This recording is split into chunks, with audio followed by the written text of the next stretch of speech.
Hello and welcome to day 8 of the Dortmund Sparkassen Chess Trophy. My name is Fiona and I'm delighted to be joined again by Grandmaster Artur Yusupov. Artur, 2 days to go. How are you feeling? Very good. Thank you very much. And I'm also delighted to be here.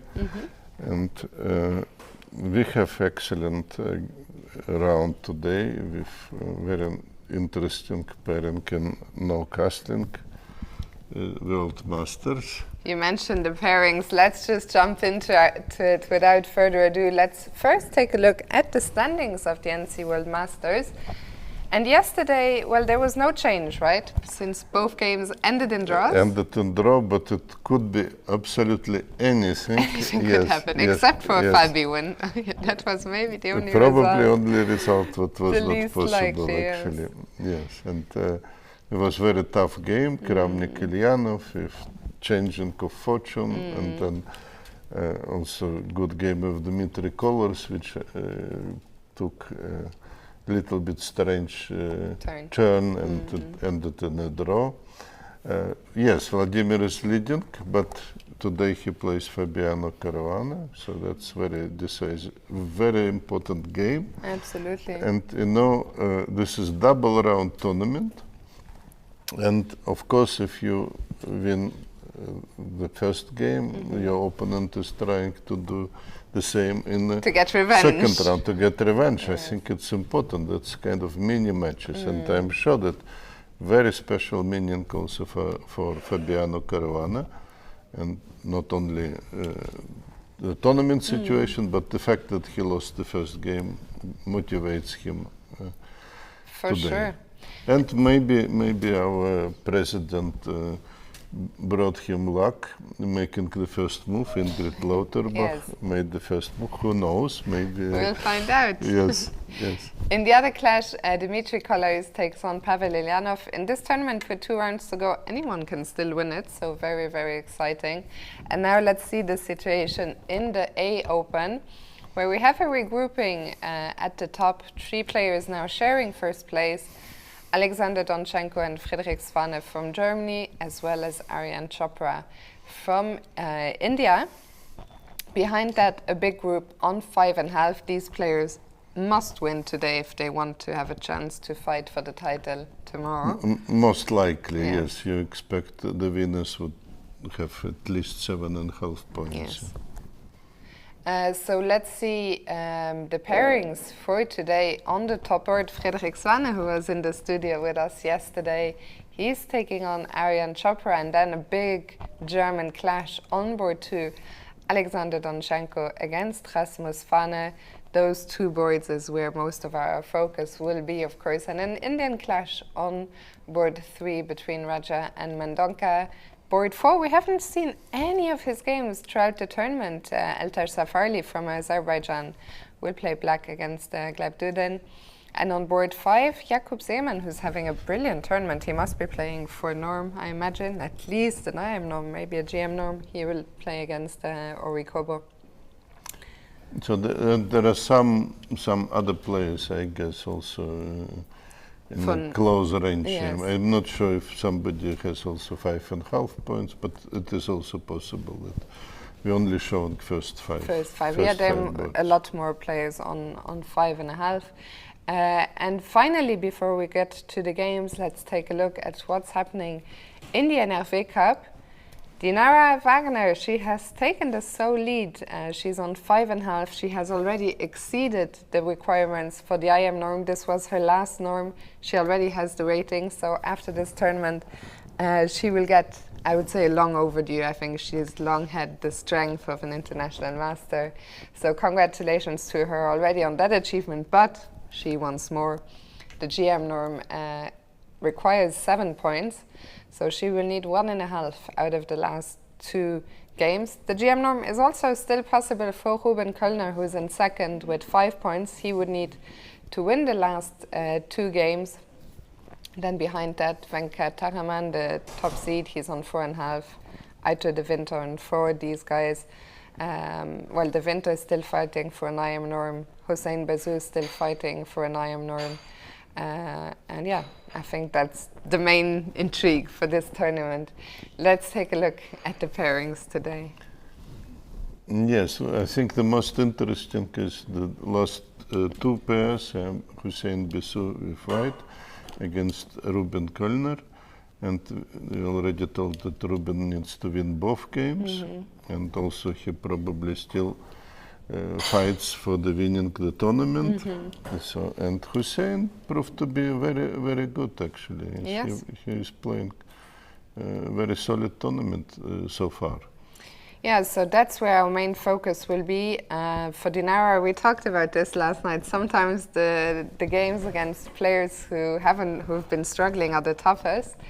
But we'll see what happens there. For now, let's jump into the NC World Masters and see what did Fabiano Caruana decide to play against Vladimir Kramnik. Yes, let us jump to No Castling Masters, and on the first glance we have the H pawn already making the favorite variation of Vladimir. Yes. Yes. We have something like the Dragon variation, but I'm sure that no classical game went this way so far. No castling game, that's why this move King F2 makes here sense to connect the pieces, to let the black rook, king side rook to come to the game.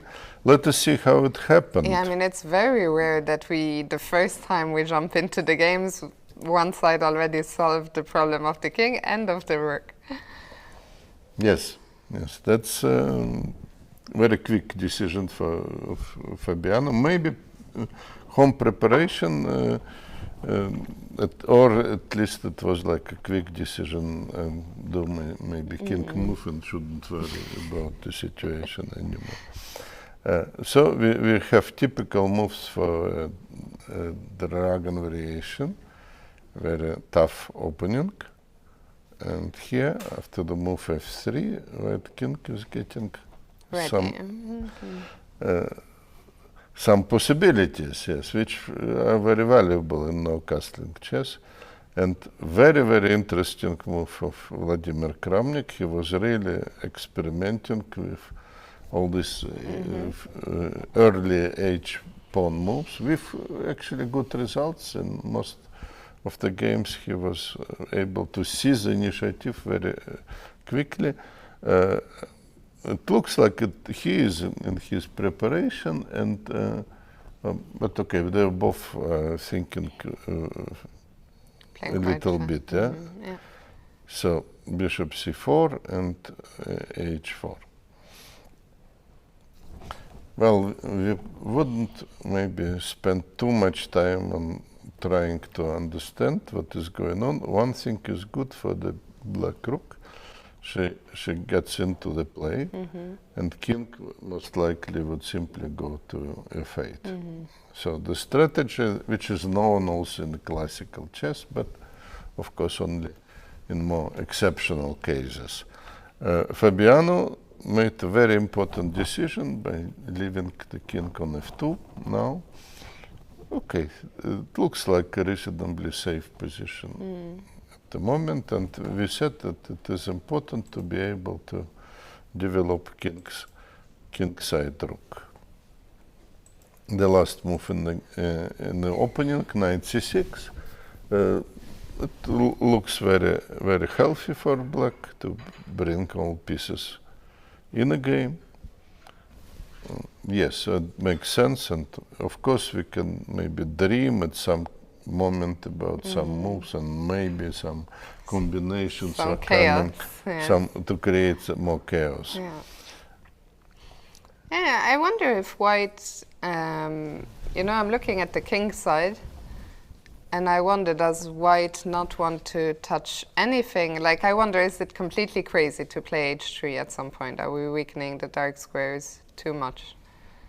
Well, okay, it's always weaken some square like g3, but okay, this is actually an option for white, but also option for black to play h3 to weaken white construction. That's why I was also wondering, because if I play h3 myself, I stop you from playing h3 and I stop any knight g4 nonsense. Yeah? Yes, this is true, but probably you shouldn't do it very lightly. You should consider the consequences. So far, Caruana doesn't care so much about the move h3, but it may change. Yeah. It may change.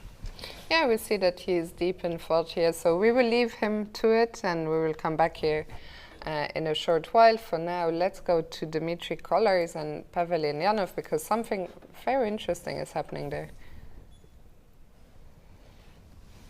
Well, this is also looks like almost like theoretical variation for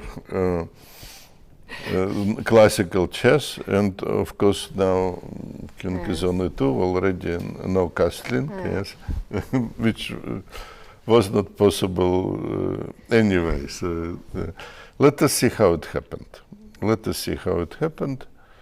And we have symmetrical English opening, and black is playing d5. Okay, that's e4.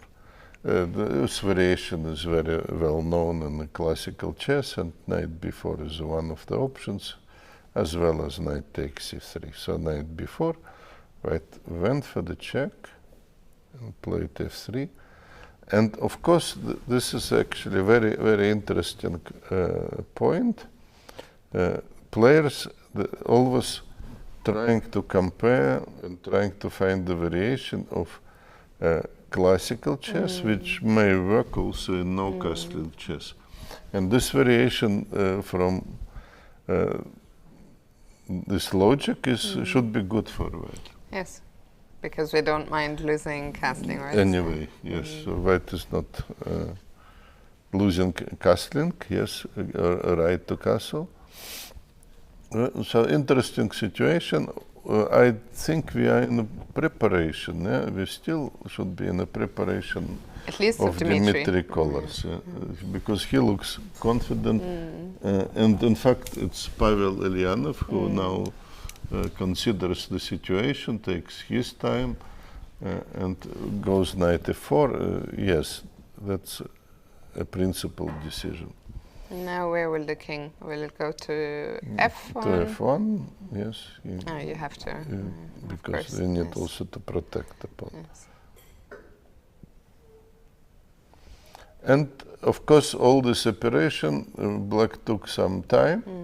And in the classical chess, it would be justified because white lost the right to castle, but he didn't have it in no castle chess at all. Yes. So in this case, no drawbacks is here for white king and white side. And what is important, maybe not very stable position here of the knight. If white moves d pawn, knight will be immediately attacked. Yeah, I really like this for white. I'm curious actually, after king f1, I imagine this will be played quickly when Dmitrij returns to the board. How does black continue? Can we somehow prepare for the central push? Do we bring the knight? Yeah, putting very challenging questions today, yes. It's still early, so better get the challenging questions out. Yes, the problem, yes, the knight would be hit by pawn. Yeah. Because in general, I would like to play this h5. I've also learned, especially now with the king on f1. But I'm a bit worried that if I play h5, I will simply be hit by d4. And you want to play h5 here? Why not? Yes, so much in this material. No, I think that black should somehow find a way to develop the pieces. That would be not a bad idea.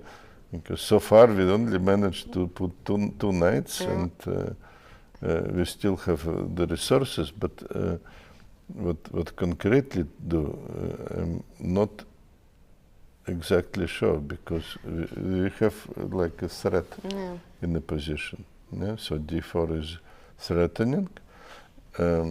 Should we go back? Okay, this is Doesn't one look option, fun, but doesn't look like a lot of fun.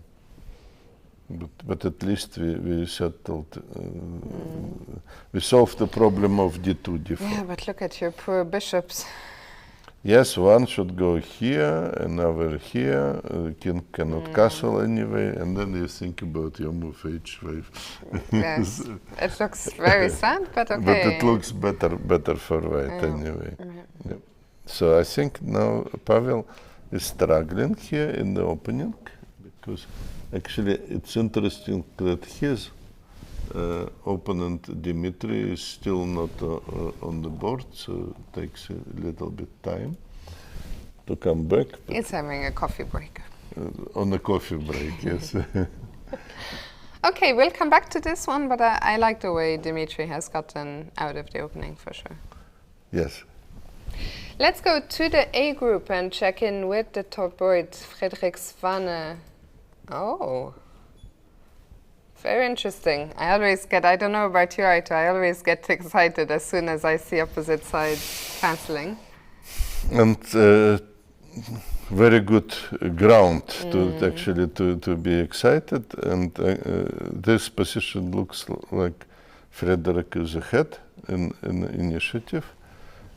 He is much better on time, as far as I can see, and putting a lot of pressure. And he is ahead in overtaking initiative.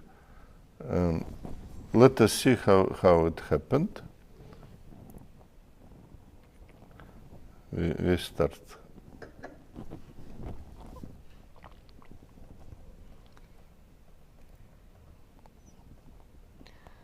Okay, this classical variation of Sicilian defense. And Frederik came very well prepared, as you can see from his time usage. Yes, this is actually a very usual thing for Frederik, but also for our young German players. They're taking care of their opening repertoire. Partly they're also looking and working together, and they're very good prepared. So we will not be going deeply into these openings. As you mentioned before, opposite side castling. White made long castle. Black maybe will go in this direction soon. Yeah. Yes, so, as we can see from the live board. You can see from the live board what that happened, and that's exactly what was happening here. Black made a short castle. I am absolutely sure they are following some kind of theory, but somehow Frederik was more convincing in what he is doing. Let me see in the database if there's already been some novelty. Okay, interestingly, in the current position, I find no games. After, in the current, after rook hf1 and f takes e4. So we are already here we are in new territory. So some new territory. Okay, already. But maybe the last move is not good. No, the new territory started already some moves ago, on move 14. Bishop d5, but even before, very few games. Okay, so that is a rare variation. Yeah, actually the biggest, I think, on move 12, when Frederik played f5, the most played there is bishop e2, and after f5 we're already on very rare territory. Okay, it looks, Alvaro, it looks like a very plausible move. Yeah, so it can hardly be a big novelty for Chopra. But again, maybe some experts between our viewers can help us. Yes, in difficult situation. We are not. I don't know. I'm not playing classical variation at all. As I mentioned a few days ago, I avoid open Sicilians from white and from black. So we are in some trouble. In the dark. But But here we can already start some concrete analysis. Yes, so very possible move is for white to take on e4. Let us first consider what happens if black is taken, then we are immediately putting opponent under huge pressure. So it's not a good idea for black to do such a thing directly. So what black is going to do after knight takes e4? Because we are threatening to simply capture on f6. On f6 and kill the pawn structure of the black king. Yes, it would be very poor, very bad, and white would have very clear edge. And we see that Frederik has just captured on e4. No, he took a couple of minutes because he was probably not really believing what he is seeing. That means that his analysis went a little bit different way. Maybe he saw some other options for black. Which again might be some bad sign for Aryan. I mean, I think this is one of the cases. Actually, he made the move quickly. I don't know, c5, yes? Okay, if he played c5 quickly, maybe they are both still, or maybe c5 was simply the only.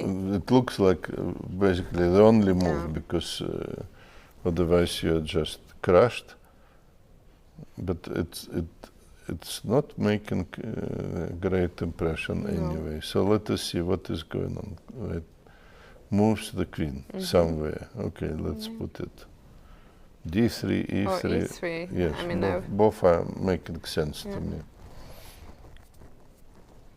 And I just wanted to stay here just to stress that what is the big difference here.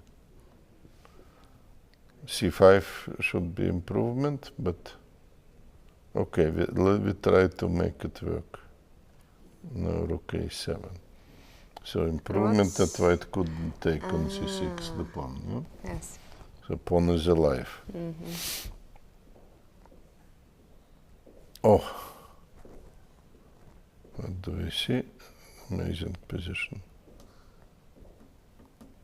Okay, maybe black is okay, actually. White cannot hold on to the bishop. And we don't want to take because of rook takes e7. Yes. And then check is coming. Well, it's not. What happens? It's So not, queen it's f3, let's queen say. f3. Check. Maybe check. Maybe not because it's still equal material. So it's probably not that big deal for black. That is actually a good point. I just realized that white is down a... In the moment we pawn down, yes. but of course we can always take on d6. So the position is okay. Also, we are both seeing amazing move of computer, but we don't want to comment it yet. Because I'm failing to understand it. Okay, let's show it now. Yes. So bishop d8. Black can take with queen, or he can take with rook.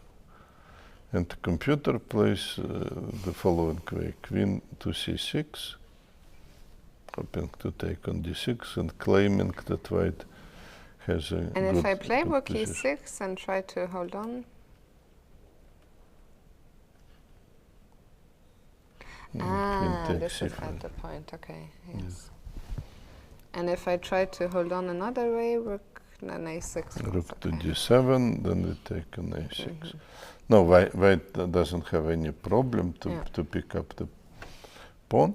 So it is what is interesting, if really Chopra also in his preparation, maybe he analyzed it and maybe he saw that it is not a big danger. Very curious situation. Yes. Anyway, we see that Frederik starts to think, and if, let's say, if computer is right, and you have to play this bishop d8, just to spot the move is very difficult. So it's not easy to prove opening advantage here. Knight e4 looked very natural, but now we see a little problem in all this play. I'm sure that Frederik is at least a couple of moves ahead, but this bishop d8, a very strange move, and also to feel that this is advantage.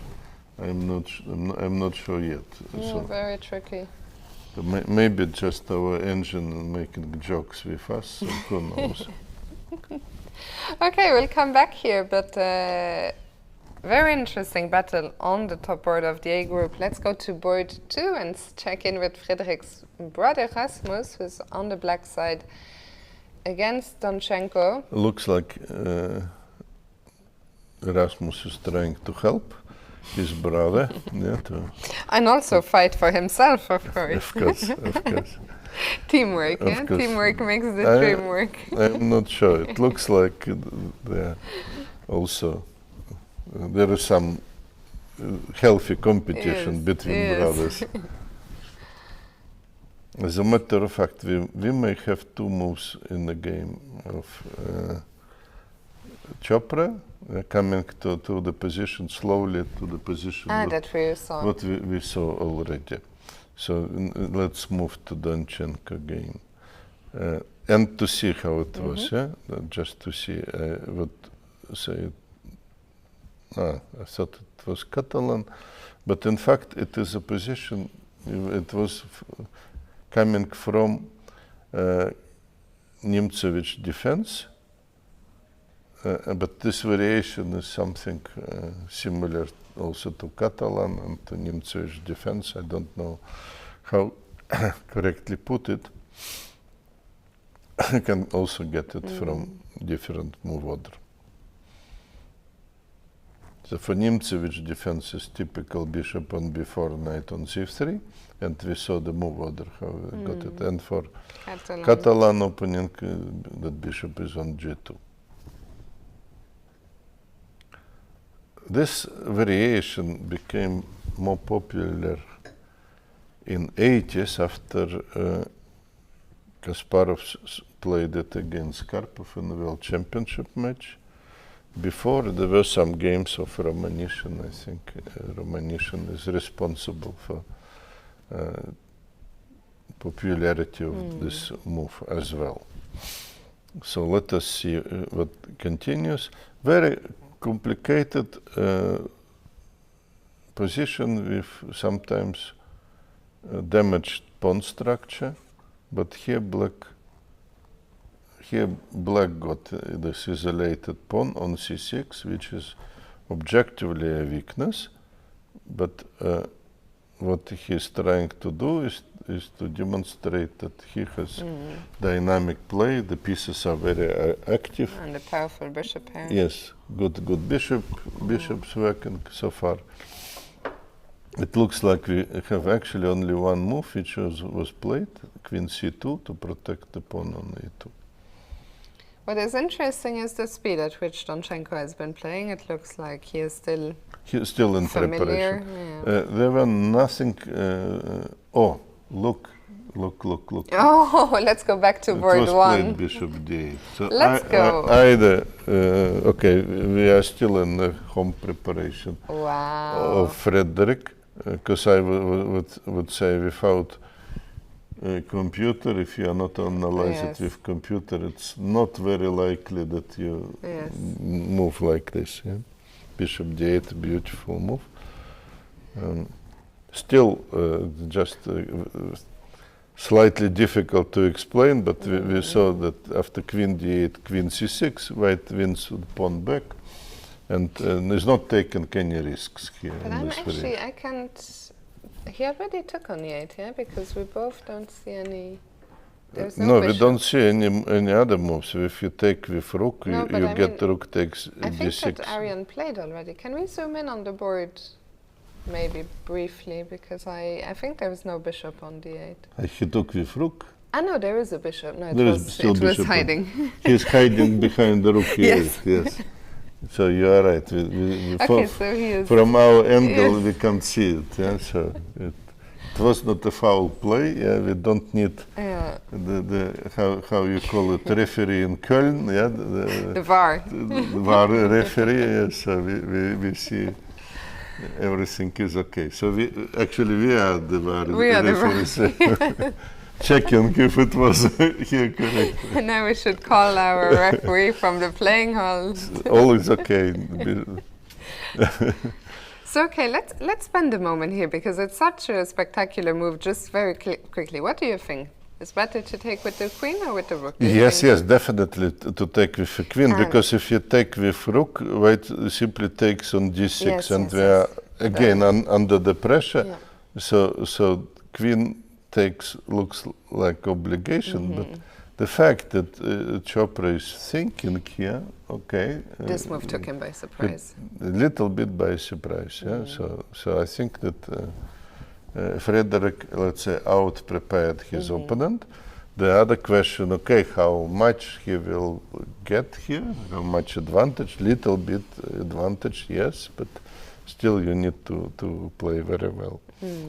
Little bit advantage because he will get, after queen c6, he will get one of these pawns. And then he will have to prove to just press this tiny advantage of black's damaged pawn structure. Yeah? Exactly, yes. He has a little bit better pawn structure. There's still weaknesses, let's say, in black's position. Okay. So if he gets a pawn, he has a pass pawn on a line. If he gets c pawn, and black has two isolated pawns. If he gets d pawn, then also little bit damaged structure. So in all cases, his structure would be a little bit better. And of course, 100% sure that he checked all this with computer before, so he sees that it works, everything. So he should be rather confident. And black took with queen, I guess, because I don't see queen on a5. And there is still something also on e8, so yeah. Our detective skills are getting better and better. Queen c6 a tempo, basically. Yes. Yeah. Okay. Okay, let's quickly go back to board 2 just to assess the position we have currently between Donchenko and Rasmus. Again, I think it is preparation of Donchenko, Alexander, yes. And Rasmus is thinking, yes, I'm correct with the, more or less correct with the time. Yeah. Okay, good. So again, it is easier to play with white because we have some healthy structure. What can we consider? Let us first try some random moves. Queen b5, attacking the pawn. So how to defend? Very simple. We're not defending it at all. We're hitting the bishop in the hope that he will go away, and then we will protecting the pawn. Okay. So that's a reasonable answer. A nice operation. Nice small operation. I think if nothing concrete can happen, then white has a very slight advantage because of better structure. The biggest advantage here that obviously Alexander is prepared for this variation. Yes. Okay, we'll come back here. For now, let's quickly check out board 3, Raja against Mendonca.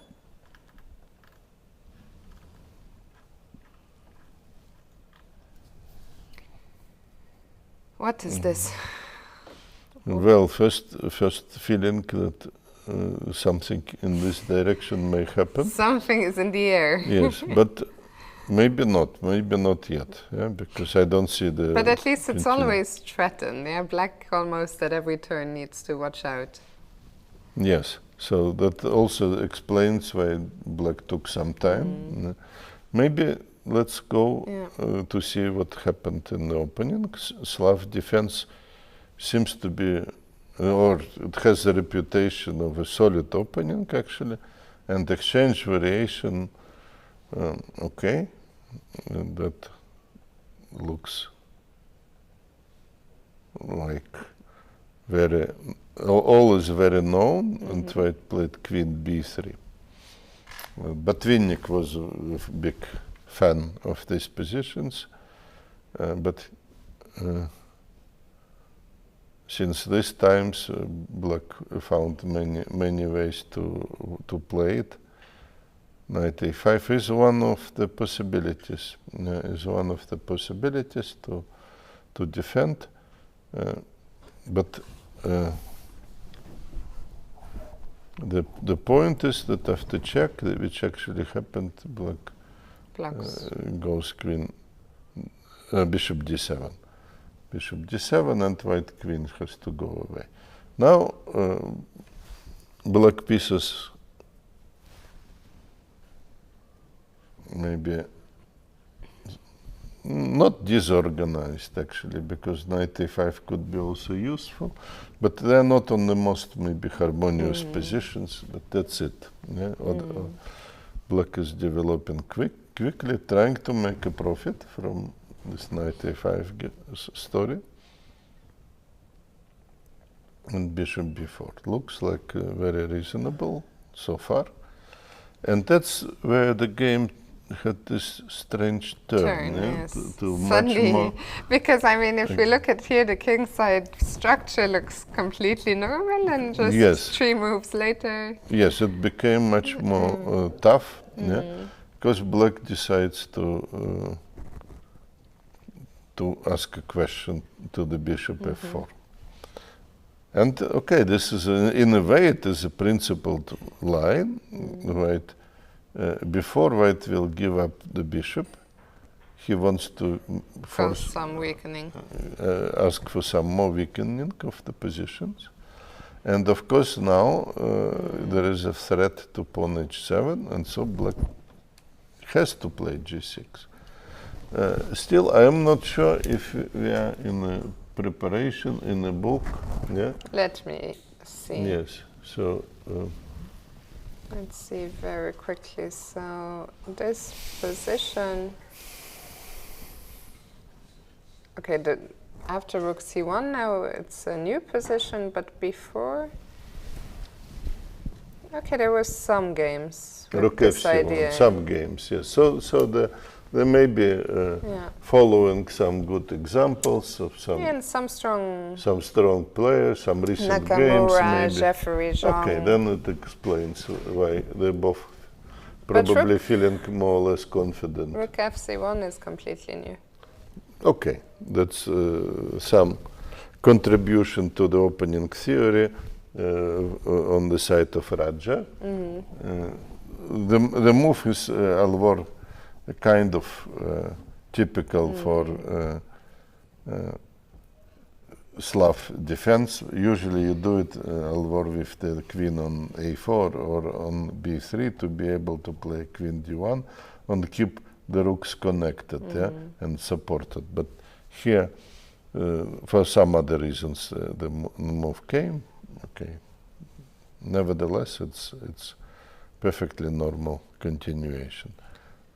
Okay. Maybe it is time to revisit no castling masters, or even see what Jana and Dinara let's is quickly doing. check in with Dinara, I would say. NRV Cup. Yeah, quick look at Dinara and Ruben's game, and then we'll go back to the Yes, we see what the leaders are doing. Okay, that looks like some kind of Tarrasch defense. Let us see if I am correct. Not exactly, but... One thing which is curious, we talked earlier about the GM norm chances. 2 players are still fighting for the GM norm, Dinara and Ruben, but they cannot both. Get it? Why is that? Because they are playing. They're playing each other. Yes. Oh, what a pity. Yes. Yes, and Ruben needs two victories, and Dinara needs 1.5. If they both win today, tomorrow will be an absolutely huge... Another fight, yeah? Yes. It will mean, okay, if they both win today, actually it means that one person for sure will get the GM norm, yeah? You're right. That's mathematical. I needed some time to calculate. I'm not very good at maths, but I figured this one out. No, obviously better than me, yes. Needed more time to figure it out. Yes. Okay, so let's see. It's not done yet. I mean, both have tough games today. I suggest that we don't go to the opening phase. So far, playing her usual Catalan. Catalan, and okay, this is normal position. It's not bad what Jana is doing, and actually small indication that not everything goes like Dinara maybe wanted, is that should take some time. But I think it's, okay, first of all, we've seen her take time in most games. She's never been a player, you know, who's like with an hour 35, or rarely anyway. And I think secondly, it's normal that some, I don't want to call it nerves, but we're in the last 2 rounds. There's a lot at stake. There's the GM norm. There's tournament victory. So I think it's normal to spend a little bit of extra time. First of all, yes. And secondly, I think that it doesn't matter what is, how many points they have, what was going on in the tournament. If they play each other, they're both like competing inside of German national team, women's team, and yes, it's important for them. It's psychologically important game, and I'm sure that Jana is giving 100% here, and it looks okay. Of course, we have isolated pawn, but we also have very nice positioned pieces. Yes, on a good position, even some activity. On the queen side, black rook can come here, maybe black can push some pawns to get something. So black is not reduced to defending this d5 pawn. In fact, nobody is putting real pressure on the pawn. And another thing, nobody is really stopping the pawn also from putting to d4. So in a sense, Jana can be satisfied with the opening. Absolutely. Quick look on the board next to them. We can see them already. Hussein Basu and Ruben Kölner. Oh, that's a kind of interesting fight. Came from Spanish opening. All pieces on the board. Although it looks like a more closed position, yes. And something happened here in the sense that black already managed to put the knight on e4. Which is nice for him. Yeah, I mean, if I'm white, I'm already a little bit scared about some kingside, you know. Initiative. I mean, even I'm looking at this pawn on h3. If you're white, you always have to make sure that some sacrifice doesn't work, I guess. That's true. That's true. I mean, let's make some move. And if black maybe prepared this, and next move he can take, so it's actually black to play. So that is one of the possibilities for black. Although it is very direct, and don't think it's not very hidden. not hidden at all. If black would play queen c8, everybody in the world would understand the threat. Yes, but okay, but it's promising. I think Ruben will be very, very happy with the position he got out of you. No need to complain, because with black, you first of all you want to equalize. But look what happened. Okay, this bishop on b6 is nice, putting pressure. So if he would be exchanged, and white would stay with bad bishop, so that's very good. Otherwise, black's bad bishop is actually not bad at all, on a good position. All other pieces are good, and looking at the king side, potentially black has also the break with f pawn, f5, so a lot of playing possibilities, including what we already mentioned, maybe some sacrifice on h3. So to get so many chances with black pieces, okay, that's not a bad start of the day. Absolutely. Okay, so we'll come back here for now. Let's go back to the NC World Masters and see how things have been developing there, starting with Fabiano Caruana's game against Vladimir Kramnik. Wow. A lot of developments. A lot of things happened here. What happened to black's pawn structure? Let us see. Pawn structure somehow disappeared. There is no structure. There's just some islands. If we were playing continents chess before, now it is some islands. But I'm afraid I lost. Don't worry. We will have it. So don't worry. We just move to the second board, and no, but I we have will see. no more. No more I access think to. let's take a very, very quick break. Okay, And and we'll then we revisit. We'll be right okay. back, just making sure to get the boards back.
Welcome back. We have all the games back.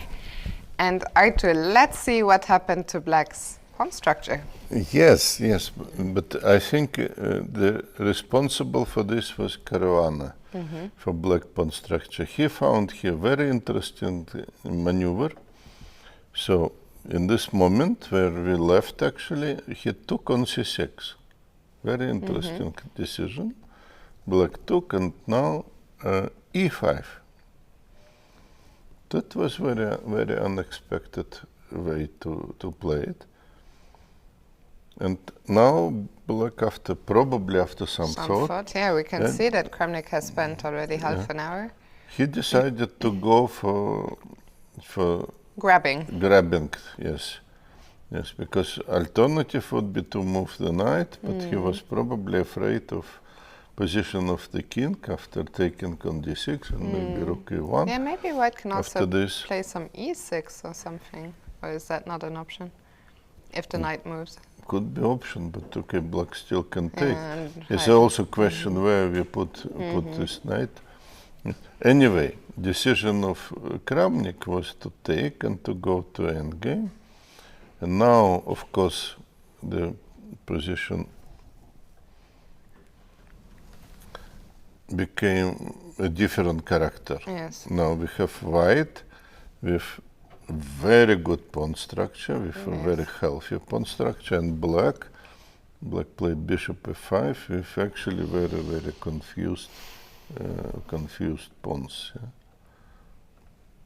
All is little bit separated for the moment. Fabi made one move. He gave a check. He played rook a-d1. Okay, that's a kind of a-d1. A-d1. Okay, that also looks like an easy move. But in fact, it was possible to maybe to do something different, because I think that Black king would go anyway to c7, maybe. Yes, and okay. So let's see, king c7. King c7 most likely will be need played. to protect the pawn. So something like this happened. As a matter of fact, also protect the pawn, and also to be sure that we not lose our bishop on f7. So bishop b3. Okay, the game continues here with a better chances for Fabiano. Yeah? Because it was like structural advantage for nothing. So would you say that something has gone wrong for Kramnik? yes. But okay, he was playing this h5, h4, all tournaments, yes, and so far it brought him a lot of success. But in this particular case, maybe the move knight c6 was already questionable. I don't know, but anyway, the reaction of Fabiano Caruana, knight takes c6, e5, is something very nice. Simply very strong play of Fabiano. Absolutely. Let's, we'll see if Fabiano can use this nice position he has gotten. By the way, I see your comment, Antonio. We will get to, what's her name? Filipa's game in a second. For now, let's check out Dmitrij Kollars against Pavel Eljanov. Oh. We have again the same strategy in a way. So let us see what we were doing. Bishop d7 was the solution of Pavel, and I was afraid to suggest it because of d4, but Pavel calculates it probably deeper. Take on d4, knight takes d4, knight takes d4. We have here endgame coming. e6 was played. A very interesting move of Dmitrij Kollars. We see the problem developing. Like it actually a lot. h4, and we have some maneuvers like this. Very interesting play. Rook d8, rook h3, knight c6. And now he played queen a4. Okay, that's a possibility. That's a possibility. Also, you can basically make anything else. Yes, some other diagonal. But okay, let us see what is going on here. Because white maybe wants simply to play rook d1. Sorry about it. Just rook d1 and bringing also the other rook here. So let us see. Black doing in the chess world would be a good move. But black can't castle. Please don't forget it. No castling chess would be played. Yeah, take. We had this case in A Open that it was forbidden to castle, but the players they castled anyway. Yeah? Could we not play rook d3 instead of taking on d8 to try and? True. But pawn on h4 is hanging on. So. Okay. No, but maybe sacrifice makes sense. Yeah. Let's say black goes for this position and. Okay, we have here many moves. It's funny that the computer wants to play bishop d6 to stop castling, but here yes. it's not. But here maybe knight b5 would be worth because best move is castling, but not legal. Not legal. Exactly. But some people would castle anyway. Here it is not legal. No castle. I like the way both players with the white pieces, Kollars and Fabiano, have played today, I have to say. Strong, yes. I think that slowly players getting better touch how to play openings. Yes. Yeah. And of course, they're very serious professionals. They're preparing for the games and now finding some setups which could put problems for black. Let's go back to the A Open and check in with this very interesting board one game, Frederik Svane against Aryan Chopra, where meanwhile Aryan has decided which pawn to give up. Yes, in fact, everything we predicted, we said rook e6, queen c5. Okay, queen b8 happened. Good. Again, very simple to assess this position. White is better. Only question how big is this advantage. Okay, we may do some analysis now. So I'm leaving the board. Black would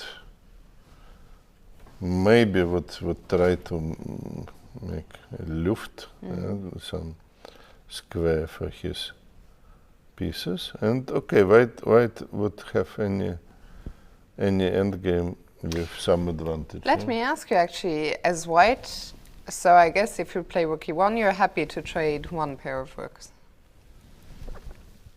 What is the best endgame you think you could get as white? Just one rook, try to trade queens, try to... Why are you putting such difficult questions today? I'm sorry, Arthur. No, of course. Let us try. I think white has advantage in rook endings here. Yeah, so that's the main thing, what I say. And I would yes, maybe to get rid of another pieces and to try to do. Why I think that rook ending is maybe a very good situation. We have here advantage on the queen side. We start pushing the pawns, and king is here already, also marching with pawns. Well, only it is important that black wouldn't get any counterplay and would be maybe, let's say, defending this pawn. So if black is passive here, very good. Yeah, we are getting clear advantage. It's not necessary now to chase the black queen. Our queen is active, but okay, exchanging one pair of rooks is, I think, not a bad strategy. That way we don't need to worry about any king safety and can start maybe preparing our pawn advance. Yes. Again, because we want to advance pawns, I would say rook endings, what I would recommend. But a nice long-term advantage for Frederik, I think, who will be very happy. I mean, with this, a nice edge on the clock, risk-free advantage. Yes, it's a good position, but okay, now he has to demonstrate, let's say, very good endgame technique, yes. Because Chopra is a tough player. He demonstrated his stamina yesterday when he won. Yes. After long maneuvers, won in a very important game. So let's go to board 2 and check in with Alexander Donchenko and Rasmus Svane. Not much has happened at all. Not much happened. We only saw the move h6, which could be useful. White played a3, bishop a7. Judging by time, also Alexander start to think about life here. But he enjoys a better side of this position. Yeah, not much to say. Actually, that gives us the chance. There was a request in the chat from Antonio, who's saying, on table 15 with black, a Portuguese young girl is achieving a fantastic rating performance.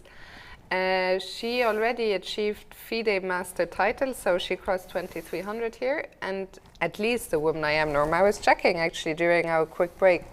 Her rating is 2269, and she's performing at 2475. So she's at least playing for an IM norm, possibly more. Today she's black against a player we have seen quite a bit before, Ihor. Filippo Fortuna. Exactly. So first of all, of course, we congratulate her with a very important step in her chess career. We really wish her all the best. Yeah, I'm looking at her results right now. She started by drawing against the GM in round 1. In round 5, she drew against Gata Kamsky, and yesterday she beat Gerlev Mainz. She's really having very good, an incredible, having only lost one game. What type of performance? 2475. Excellent performance, excellent fight. So let's take a quick look at her game today. Today also difficult opponent for her. Igor Samonenkov showed a lot of nice chess games. We saw yesterday he lost actually against Frederik Svane. So that was maybe not very good game. But a slightly tough loss, he had some chances. But objectively he had the chances to hold this position. It was very close to equality actually in the game. So Filippo Fortuna. There's not so much going on. Solid chess. What I can say. Solid chess, no weaknesses.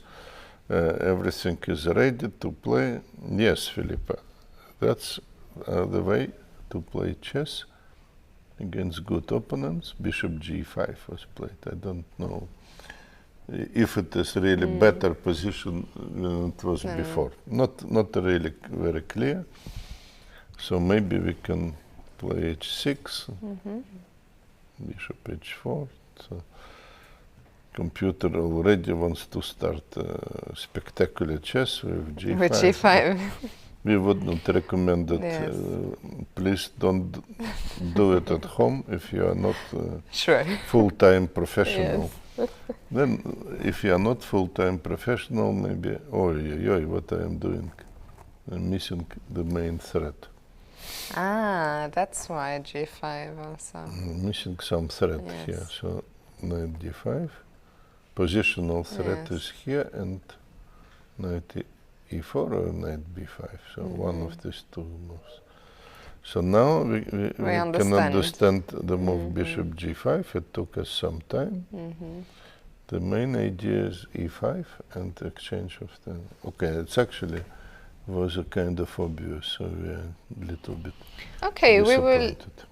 I will keep an eye on this game today. If something exciting happens here, we'll also tomorrow keep you informed if she's playing for a norm, how she's doing, but great to see her doing so well. We are going to go on a short break now, before we return with all the action. During the break, we will show you an interview with Fabiano Caruana, which was recorded yesterday. And of course, you can also head to our YouTube channel and check out all the videos there. We will be back with all the coverage after this video break.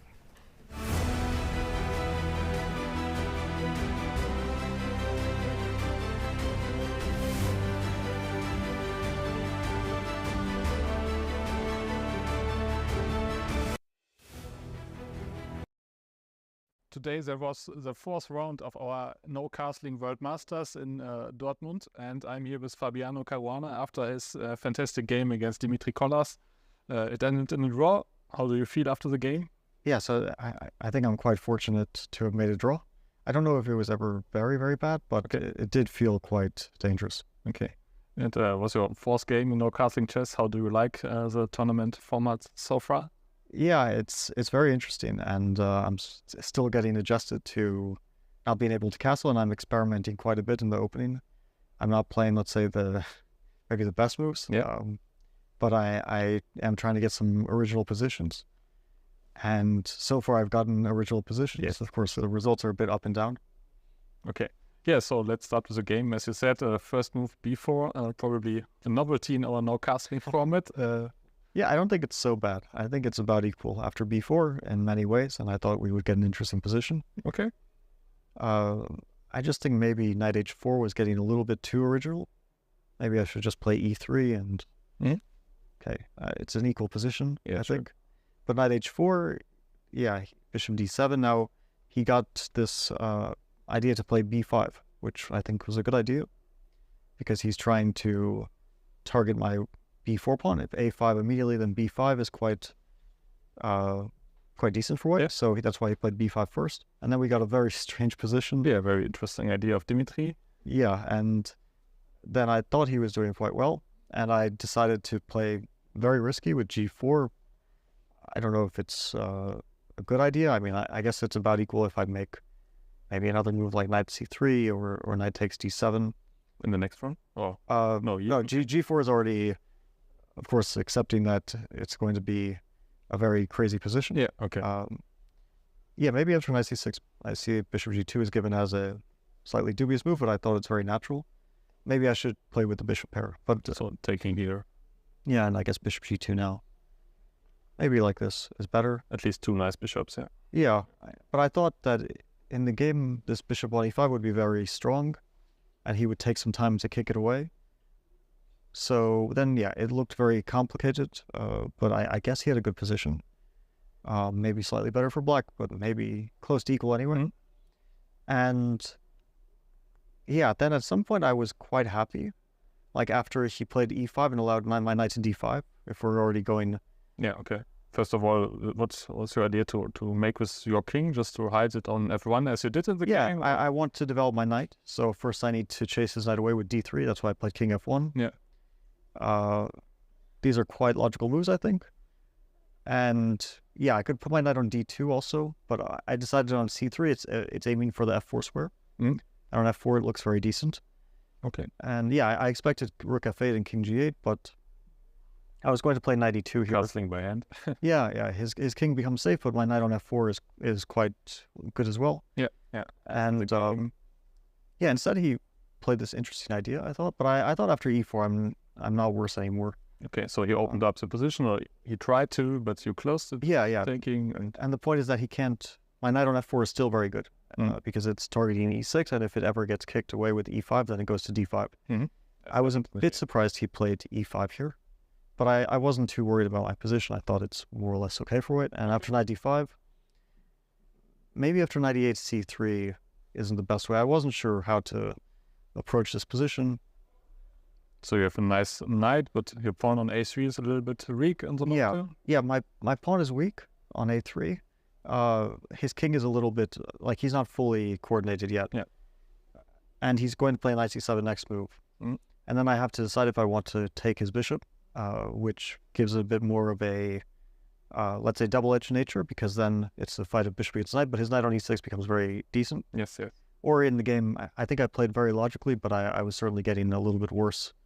Knight c7, yeah, I wasn't happy that his position becomes extremely safe, and so it was maybe a little bit easier to play with black the best move? I think so. The problem is that after cd4, ed4, queen b3 doesn't work because c4 is very strong, and queen takes b5. He plays rook h to b8, and queen d5, king f8, and I can take many pawns. Even I can play queen takes d4, but bishop c5, for example, it gets very dangerous, and maybe just c takes d3 here. Probably he has other ways. I felt like here I risk quite significantly. Yes. So that's why I played g5, which it felt like at least I'm getting some counterplay, maybe with queen h5 ideas somewhere. And okay, queen e5 surprised me, but I guess it's a good move. But still, it looked a little bit unusual to me compared to, let's say, rook f8 or something like that. And yeah, maybe after queen takes f6, rook h3 was interesting instead of bishop c1 to activate the rook. Yeah, I'm threatening to win the queen, and queen e6, rook f3, bishop f6, my rook becomes active. On the other hand, I'm not sure if it actually brings anything. And I really wanted to get rid of my bishop on b2. I thought it's very passive there, and just to get it active, which is why I played bishop c1. Rook f5 is no idea because of... Yeah, I think I was also worried, like, if I ever try to take on c5, he has queen h3 check, so even he can maybe g6 and rook c5, queen h3. Probably this is king g1, the king is quite safe, but I didn't really believe in rook f5. Also, if he just defends the c5 pawn, I'm not sure if, or even, let's say rook a c8 or something like that. I'm not sure, but maybe I should have gone for this, because rook c1, I can maybe continue to attack that c pawn. Okay, but it's another story, okay? Yeah. You want to activate the bishop, bishop c1. Yeah, rook f8, bishop g5, queen e5, and here I was trying to find the equality, but I couldn't quite find it. And a4, I was thinking I might equalize in this manner, but I guess it leads to a very dangerous position. I see the question mark is given, so I'm not surprised that it's a mistake. I was really hesitating how to approach this position. Yeah, I think Arthur Yusupov told us in the live commentary that you should have taken the queens off the board and only a slightly better. I was really worried about this rook endgame because my pawns are much weaker than his, and I wanted to keep some winning chances or counterplay chances. Not really like winning. I didn't believe in winning chances, but some more chances to keep the position where it's not completely risk-free for him. Okay. And at least after a4, he might have to sacrifice some material to play for an advantage, which is what he did. That was very strong, I think. King g8 to hide the king. Yeah, I think he played completely correctly. So I see that what's marked on the computer is not what I was thinking after the game. Okay. I thought he played everything correctly, and I thought here c4 was very dangerous. But now I see that he did everything correct, and apparently he was winning in the final position, which surprised me. I thought after queen h5 I'm surviving. So rook g8 apparently is winning. Yeah, so the game ended now in some perpetual 3-time repetition after this queen c5, king g8, and you repeated the moves. So rook g8, I thought rook g8, rook h1 was, but queen d1, that idea kind of escaped me.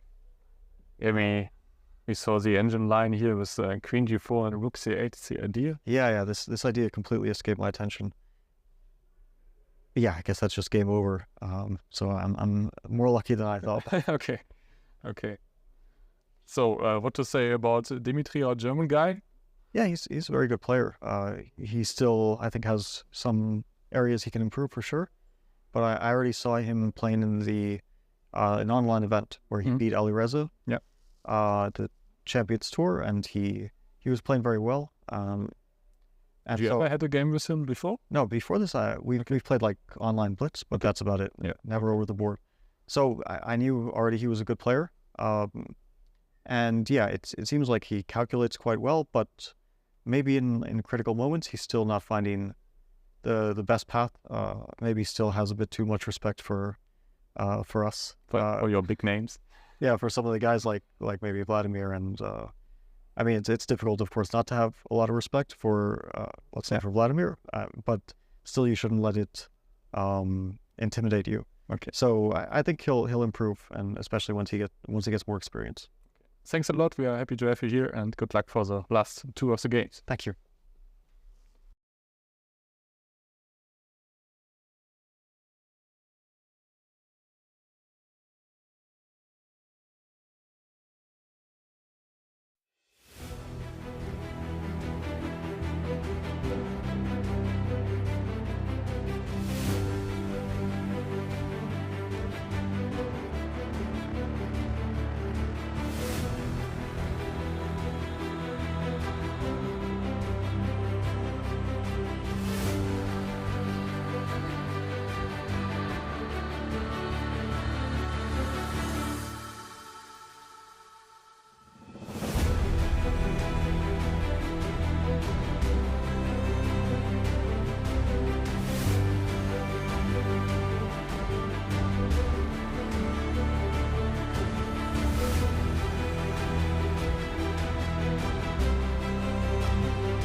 Hello and welcome back to day 8 here in Dortmund, the penultimate day, which means it's a big day. Yes, a hard fight in the top game, Caruana against Kramnik. And just 2 moves were played after rook d1 check, black moved the king on c7, white went back bishop b3, I think we even mentioned it, yes. And black played e4.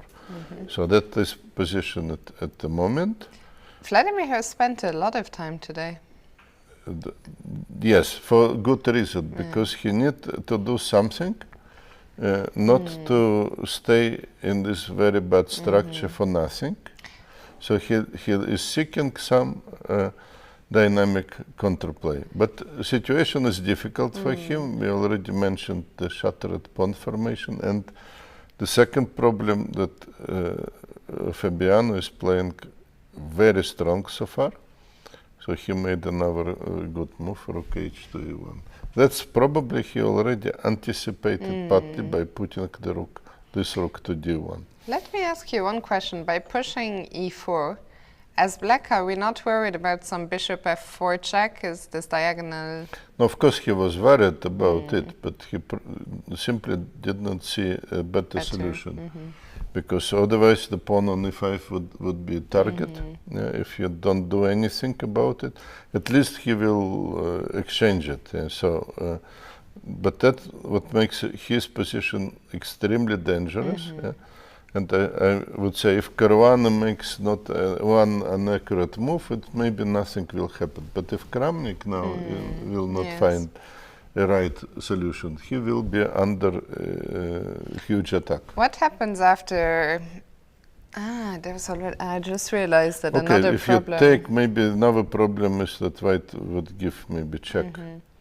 No, but I was also going to say the pawn on a7 because I was thinking to just play rook d8, but the a7 pawn is Also, another. yes, another problems. Yes, but that may be somehow acceptable stuff. Yeah, to try to do these things, but I think check maybe is the main idea. A check, and what are we going to do? White would take and take on e4. Yes. Or maybe not. Maybe it would start hitting because black can't take so far. Yeah, rook e7 is coming. Yes. So some pressure or strong pressure coming from Fabiano Caruana. So actually, we think it's not easy to find the good solution. Maybe already start playing for this bishop. Let us see some concrete lines. Let's say check. Okay, black can play e5. Okay, this knight d7 seems to be a reasonable move. Trying to activate the bishop on the long diagonal. And so if I take on e4? Yes, let us consider this. And okay, let's take to make it more simple, and black would take on b2. Still, white would have some advantage, but the situation changed in the sense of pawn structure, and all have symmetrical pawn structure, which was almost like unbelievable. Yes. It was not possible to imagine a couple of moves ago. So that's what Vladimir wants to get with this e5, e4. He wants to exchange his bad pawn against healthy pawn on f3, and maybe, in ideal case, to get equal pawn structure, or even equal pawn structure would be already great for black. Looks like maybe it's quite, but if we look at the camera, Kramnik doesn't look, okay, unsurprisingly, doesn't look too happy today. I think it is clear. He has to find a move. He has to find a move.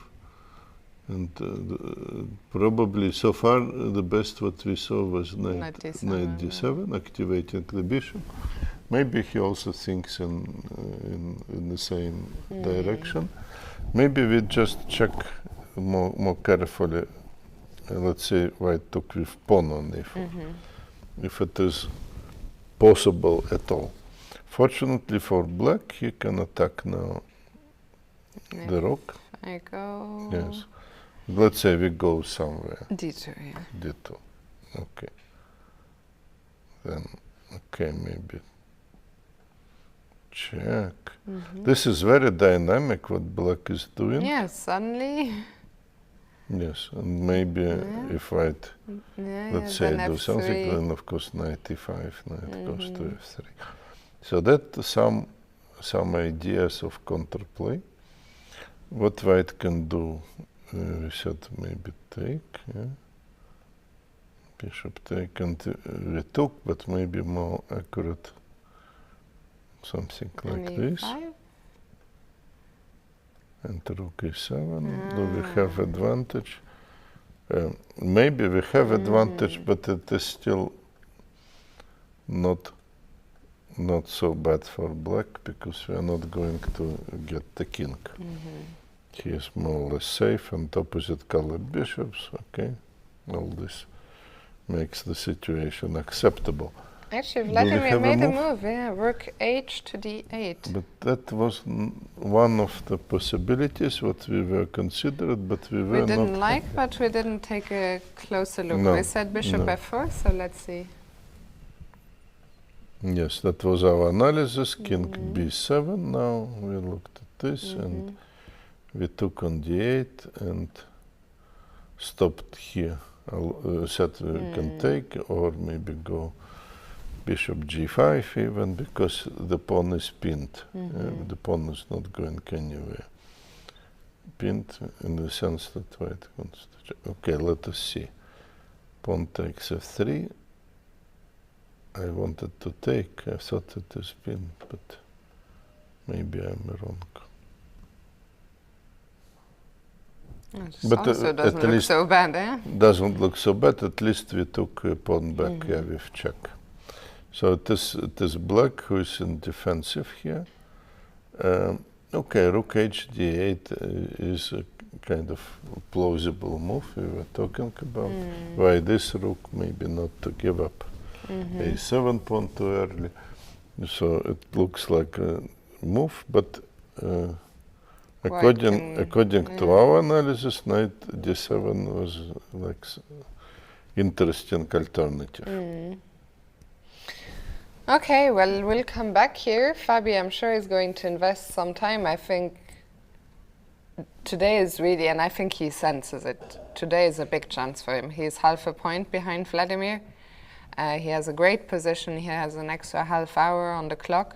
And for motivation, what helps that in the first round he lost to Vladimir with black pieces. It's not what such a great player like Caruana. It's not what he likes. Yeah, he doesn't like to lose even the small match. Exactly. Match. So we'll keep a close eye here. As soon as something happens, we'll come back. Let's go to Dmitrij Kollars and Pavel Eljanov. Some development, and again development. Which were not so good for Pavel. He was here under huge pressure. His main problem that he is playing no castling chess and what to do with the king. So to solve the problem with the king, he starts to play queen d4. It's not solving problems directly, but maybe exchanging queens would help.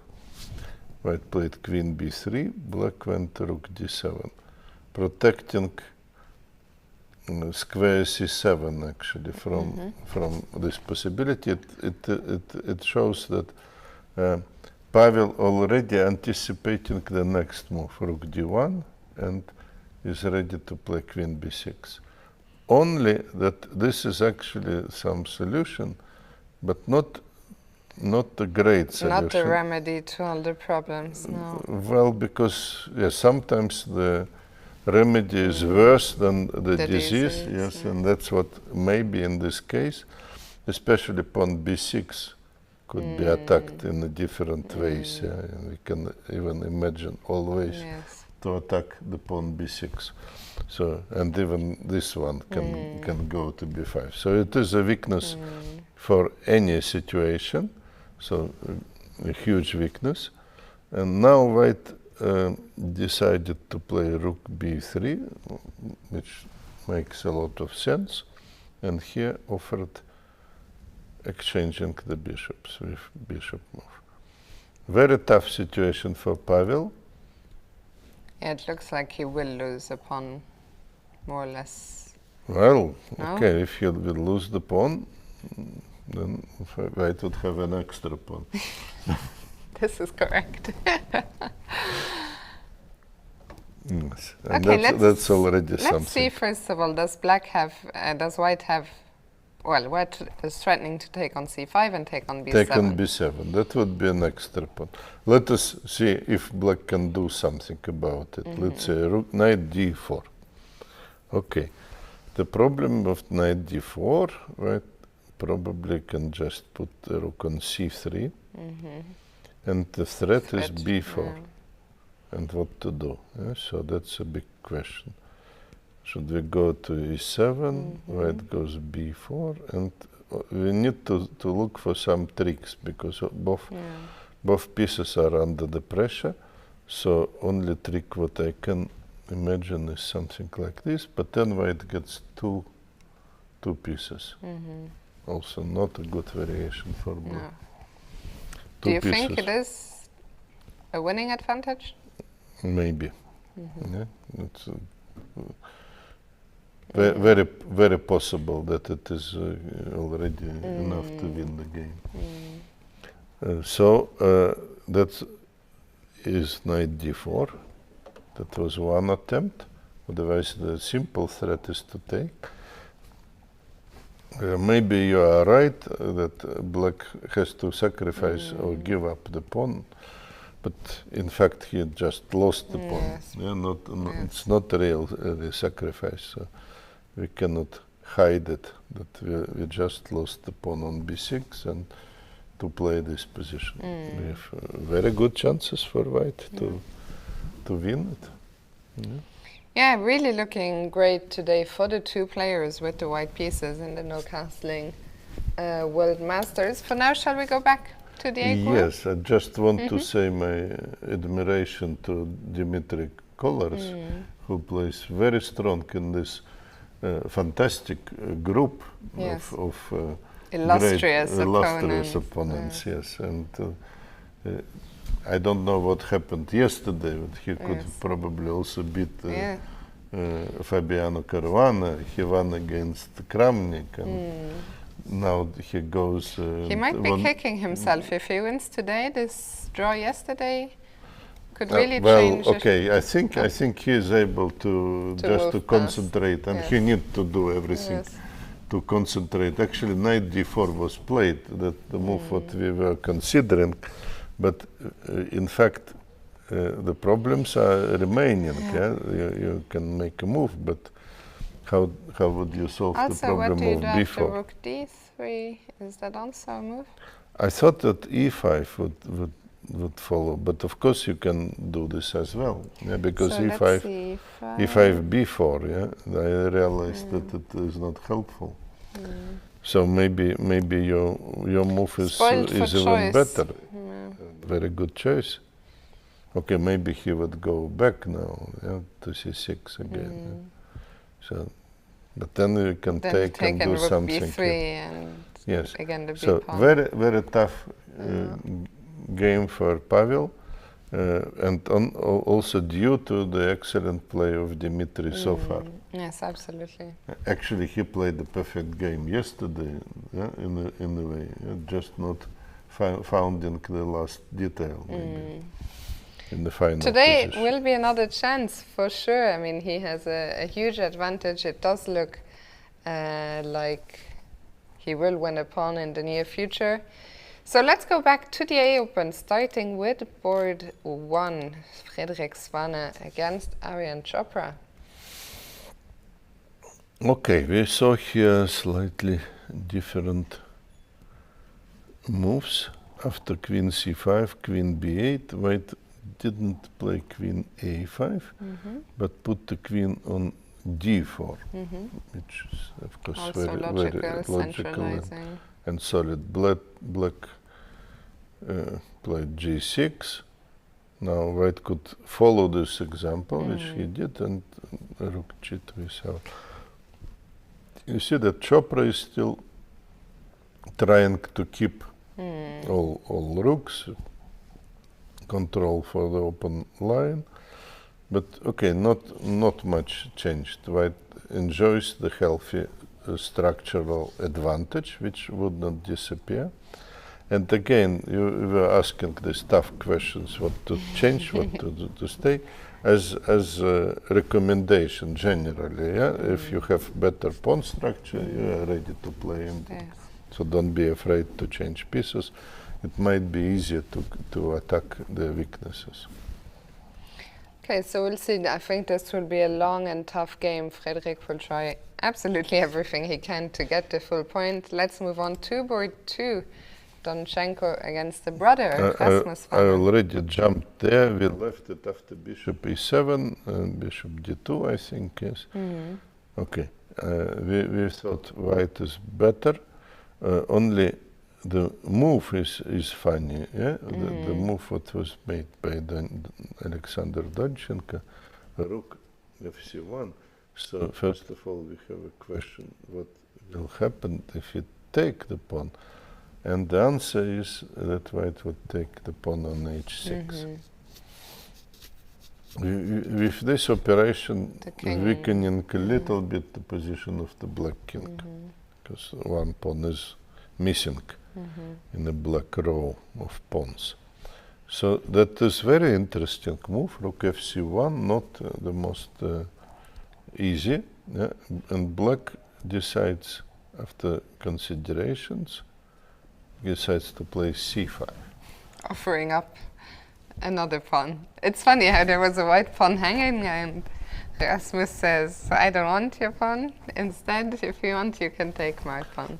It was hanging basically anyway, Also, so yes, he that's pushes true. it. But indeed, it is a possibility. Yeah, you need to see what is going on. Probably exchange. And now maybe different approaches. B2 Maybe is under take attack, B2. E2 is still under attack. Yes, maybe black takes b2. In fact, it's not the biggest strategy if we lose something here on d5, because that way white is giving up his bishop and we have the position with opposite colored bishops. Yeah. Maybe could be some If drawing white is not chances. careful, it could peter out into some drawish endgame very quickly, I guess. Yes. So. Oh, and Alexander has captured on c5. Okay, yes, he has a very small advantage and he knows it, but we see how it will be developing, yes. So maybe it was necessary to do it, otherwise black would just protect it and let us see to the position, because, okay, if we're not doing it, we're still under attack. So what to do with this pawn, yeah? So we don't want to make a passive move like bishop f3. We can do it, but okay. Black maybe put his rooks, and he also has some counterplay against b2 anyway. So I think Donchenko was calculating here this variation, and the question what he wants to do here. So the queen takes b2. Okay, needs to do something about the bishop on d2. And also this pawn is hanging, yes, so not easy. Of course we can try to come back, but I just want to see what is going on here. Oh, we have this move. And why is that bishop so strong hitting if I take? and rook hitting. If you take, I take back, and still both pieces are hanging. Yeah. You may say, no, don't worry, be happy, but happiness... Nothing to be happy about. Happiness is something else. Here we pinned. Oh, this is nice. Yeah. Very nice, yeah? So if that is a solution of some problems of the two pawns, then Donchenko still keeps advantage here. Again, how big it is, it's two bishops. Okay, two bishops at the moment. Black bishop a6 is active. Okay, so it's a little bit better position. Maybe black can hold it, like this. Okay, also a long fight ahead here. With a little bit better chances for Alexander Donchenko. Let's check board 3. Raja against Mendonca. Not so much.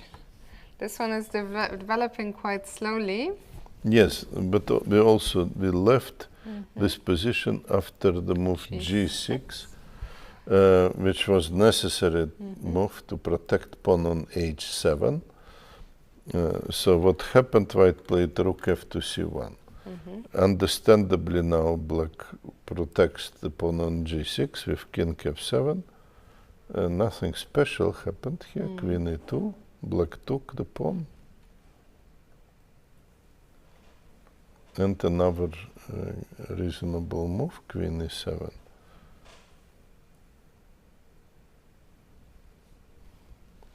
Somehow our engine prefers white here, but a little bit. Yeah, so it's nothing not special. nothing very special. White played here knight d2. Not that I understand the big purpose of the move. Yeah, Is it defensive? cover c4, Just maybe cover simply. c4. Well, if white already in defensive, but he has more time actually. He has more time, and a6. black plays a6. Okay, could be a useful move in some variations. So the last moves are not forced at all. The knight d2 or a6. So if you analyze it, you may find maybe some improvement here. Okay, maybe also a tiny edge for white.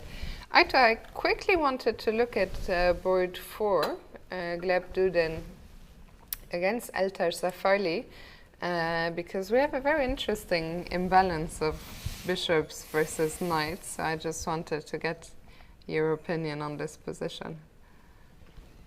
Well, in Soviet chess there was a saying that even the bad bishop is better than the knight, but here we have two bishops and both are good, basically. So this is advantage. Again, the second problem here, pawn structure. Actually, the main problem that it is white to play, because if black to play, maybe black would be trying to use rook d8 to create some counterplay. But again, the pawn structure is questionable now because it's not really pass pawn, it's a weakness, what could be used to attack for white. So white maybe goes for this immediately, bishop a5. Putting the challenge for black, what to do. Let's try to understand. c5.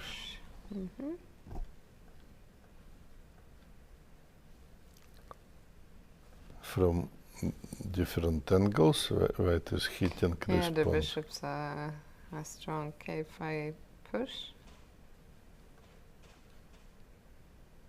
Rook c8. So many ideas here. In the My position. back rank is a problem already.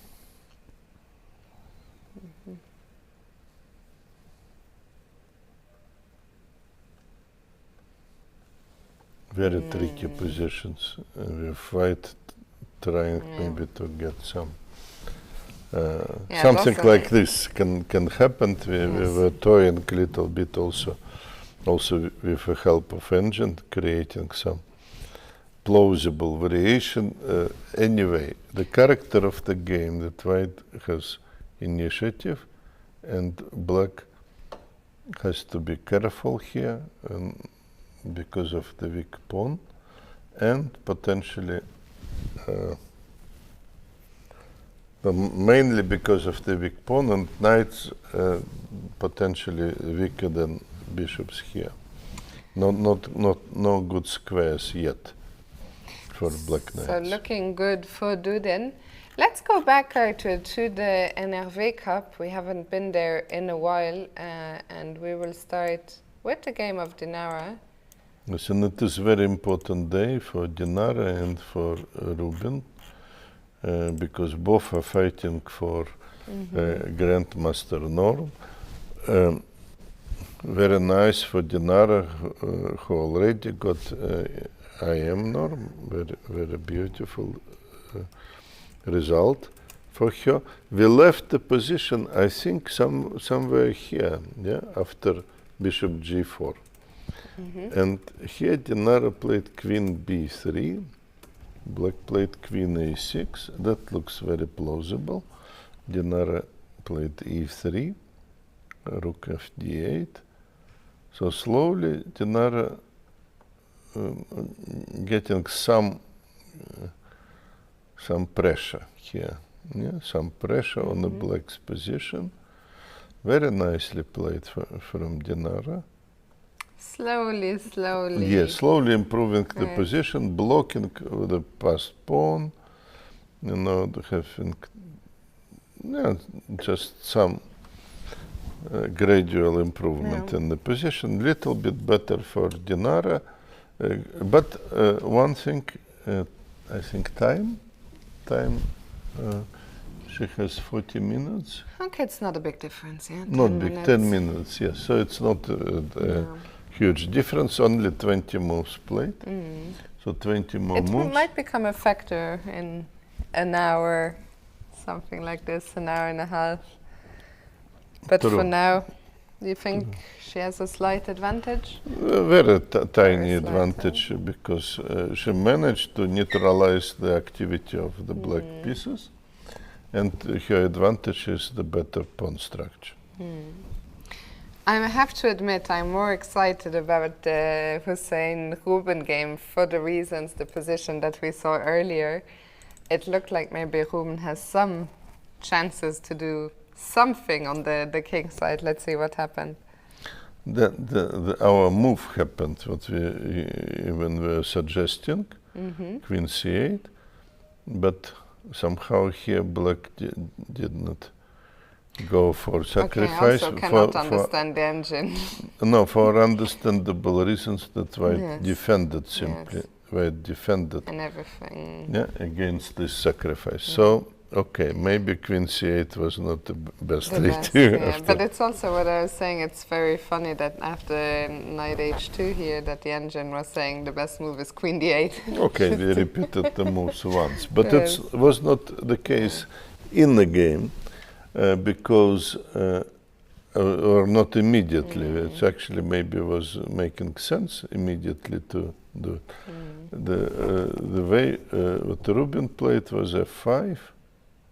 White played a4, very interesting move, hitting here. Black played queen d8, and Hussein took on f5. So the second round looks like good for, or better for Hussein, because black just spent two moves, lost some times on this. And white moves were more interesting. Let us see what is going on. Actually, and time also, indicates that Ruben somehow lost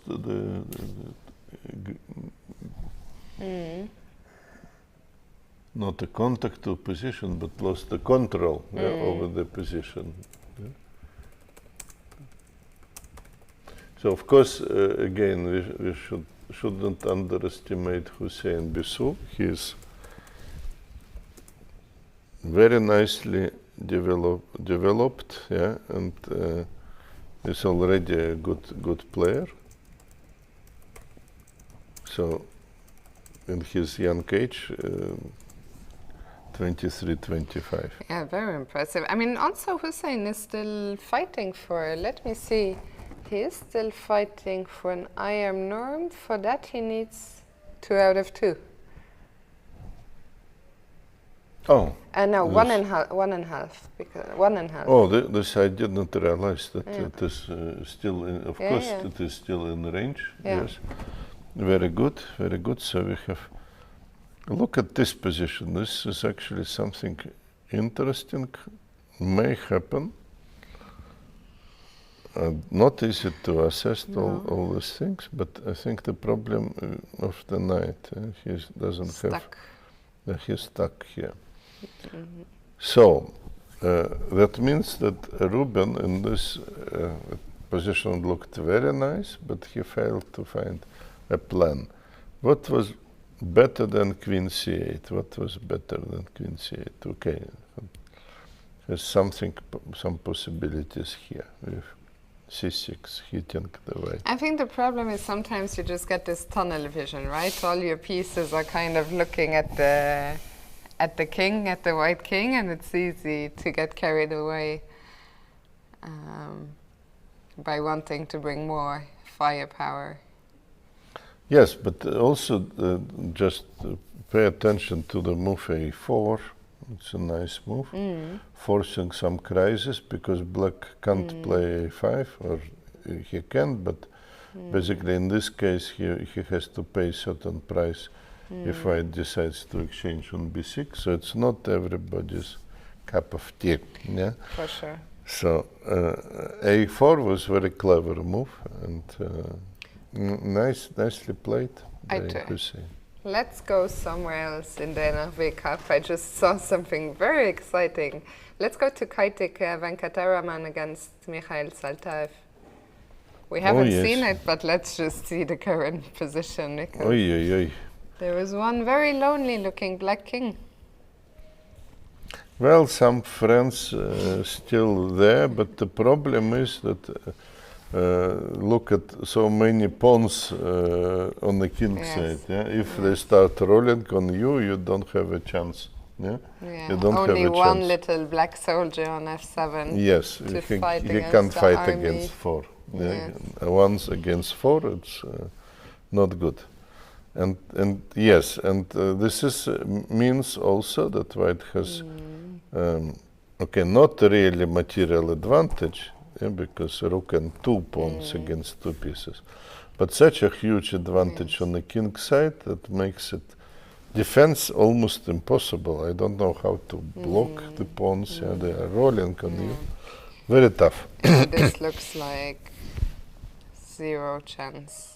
And the tournament top seed, after the tough loss in first round against Georgios Soulidis, he's really improving his chances now. Improving his chances. Okay, let us maybe revisit our Masters, World Masters.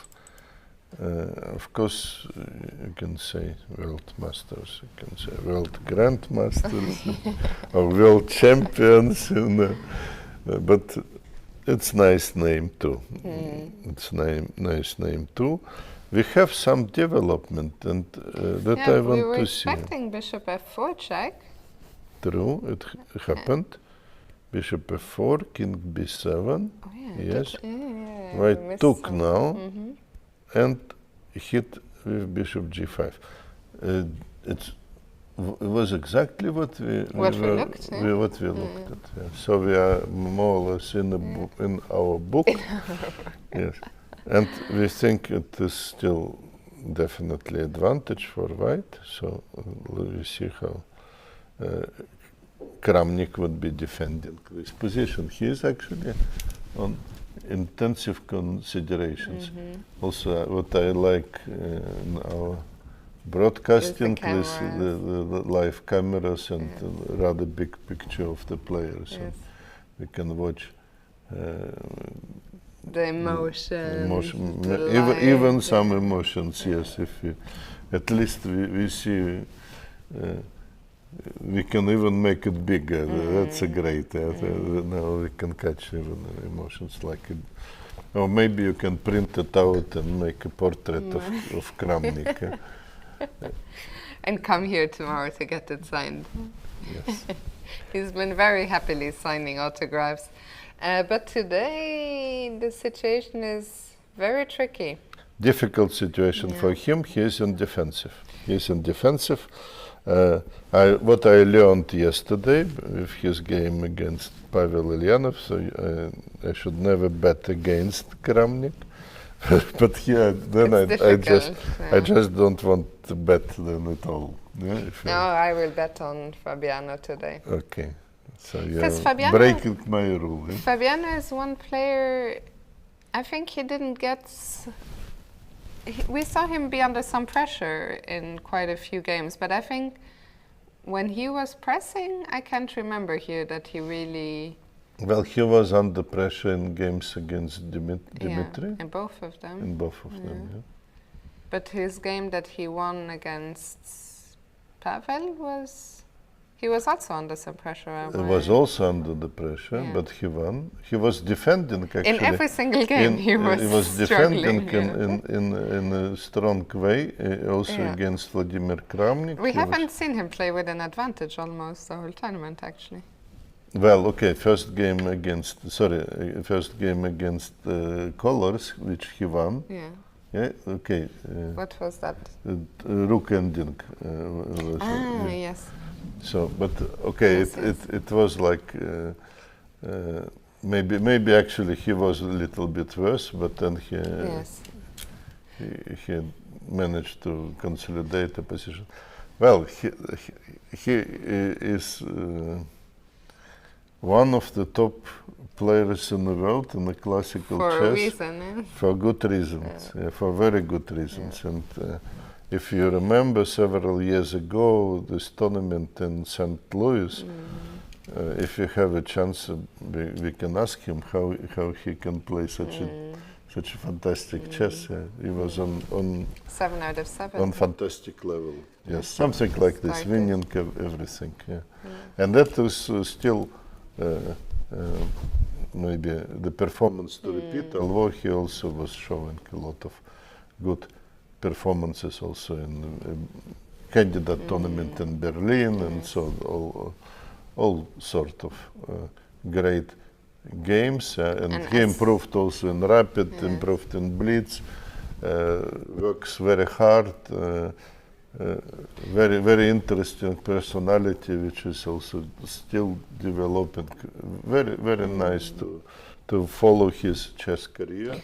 And as he mentioned in the interview with us, this year is a huge year for him. Next year there will be a candidates tournament again, so his goal is clear to qualify for the candidates tournament. He's definitely one of the favorites to do so. Yep.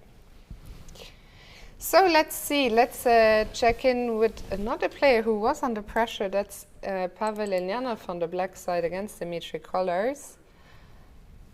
And yes, I think what happened after endgame, the life after endgame, knight d4 happened, and they followed your recommendation this time, rook d3. Black played e5, but it was not very productive because of the move b4, bishop e7, and now white took. Not a good situation for Pavel.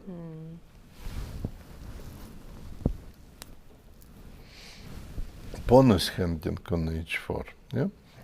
So let's see if we defend the pawn. That's the only good news. Yeah. So maybe we can defend the pawn, bishop f6, and now to prepare something. No, it looks terrible, no? It looks, yes, it looks like it looks. Yeah.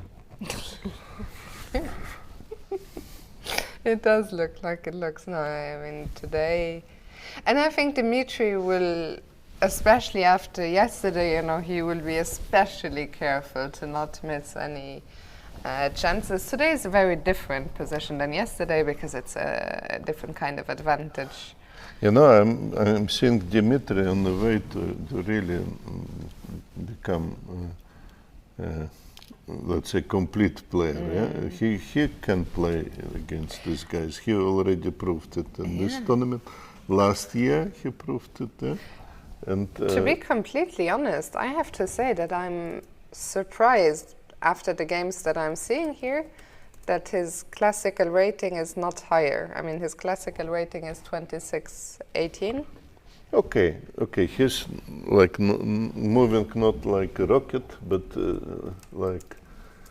like a train, But he's moving. He's developing, of course he's moving, and he's getting better and better, and we see here his potential. Yeah. But what I mean is, I'm surprised. To me, it feels like he's playing better than his rating, from what we've seen in this tournament, at least. Yes, so we should simply forget his rating and look what we see here. And we see an excellent player who is competing against absolutely great players. Yes, and already second year in a let's say original field, very original field. What does it mean? That in such original situation, he shouldn't be afraid of anybody. So he already can challenge Kramniks, Anans, and Caruanas. So that's then you don't have a better players since Magnus Carlsen retired. That's true. No, I mean, okay, in this situation, let's take one more look at the current situation on the board after e takes d4. Yes, we spoke that G3 is a good idea. What happens if he takes immediately on D4? Well, Is Black is happy that he can take a pawn on H4 and not... and there is no immediate problems. Fortunately for Black, he still can retreat and defend. So the better way either to play H5 or to play G3. And here we need to find the right measure. If H5 and this, maybe Black can try some speculative move, at least to get some, not a real counterplay, but some open file for this rook. Yeah? If we take, Black takes, and they have some possibilities. Much better. But actually, it just would be a as little we say, bit better. G3, of G3. course. It took his time. Very, very good decision. But you see the quality of his games, and yes. And Black has no counterplay. The D pawn will drop. It's. I had the privilege, to coaching these young people, inclusive Dmitrij, who was port number 1 in European Championship under 18 team championship, and he was excellent board number 1, the real leader of the team, very, very good. But we saw him also in interview, very good character, very modest. Yes. But also hard working, and it's such a pleasure to see these young people developing their talent and making progress. And everybody we met, Dennis Wagner, Frederik, Svane, Yeah, it's a great generation of Donchenko. players. We're blessed with these players. Yeah? Absolutely. And very good that they have some opportunities here in Dortmund, and I think we need all together do a little bit of more effort to support these people. Absolutely. Aito, I suggest that we go on a quick break. The two players with the white pieces are pressing. After the break, we will be joined, as every day, by Grandmaster Klaus Bischoff. So don't go away. The action is just heating up here, and we will see you soon.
Hello and welcome back, and I'm sure you will recognize him by now.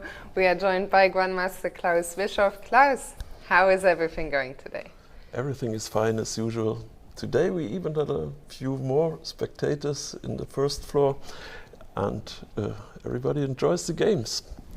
The Dragon in the no casting chess. Yeah, what a day. Let's jump straight back there. Where do you want to start with the Kramnik game? No, we have some development, yes, in game of Vladimir Kramnik, and very funny move was played, rook d4. We were talking about what was the idea. So maybe one of the spectacular ideas would be something like this, and knight h5 checkmate. But of course it's not the correct variation, because white can simply take on e3. Yes, which is a sobering answer. Yes. So that means that actually maybe different idea to take here, but I'm not really understanding what was Kramnik up to. Yeah, rook e7 is probably fine. Bishop g3. I know there's no check.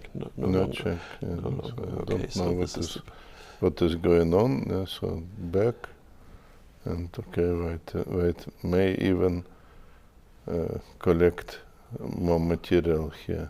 So check. Okay. That may be not really clear.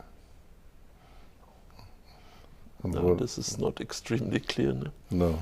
Although even this may work on a good day, yes. Yes, sure, but... And on a bad day? On a bad day it will not work, yes. We do this Einstein business. We keep things as simple as possible. Yes. But not simpler. But anyway... In fact, yeah, Fabi... Played different move, yes, he played different move. Probably also strong move. Yeah, but we said that there was nothing wrong with taking and then taking, and okay, white has an extra pawn at least. But this looks very nice. No? D2 is still protected. He's simply threatening c3, followed by knight c5 and check. the big point that the pawn is still pinned, even more pinned than ever, because here check, and we don't have rook d7 because of knight c5. Yeah. So it looks like a very clever move, putting unexpected problems, which is also useful, of course, and Kramnik is thinking now. I mean, Kramnik who's in a lot of trouble, not just on the board, but also on the clock, 21 minutes for 21 moves. But maybe the clock situation is irrelevant, but it reflects how many problems he faced in the game today. Yes, I think that Caruana managed today to put really from the beginning, from the opening, he was putting problems after problems for Kramnik.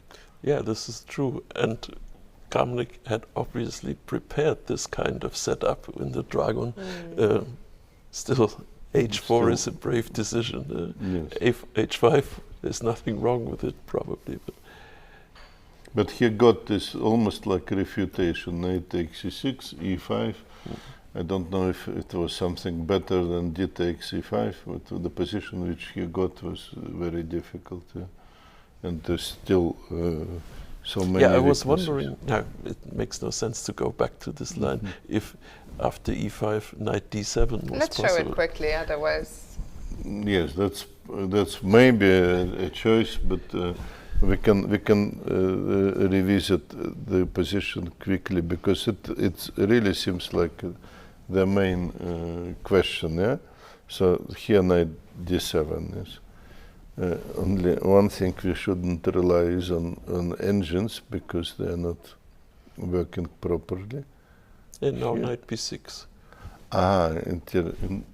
Knight b6. Okay, wow.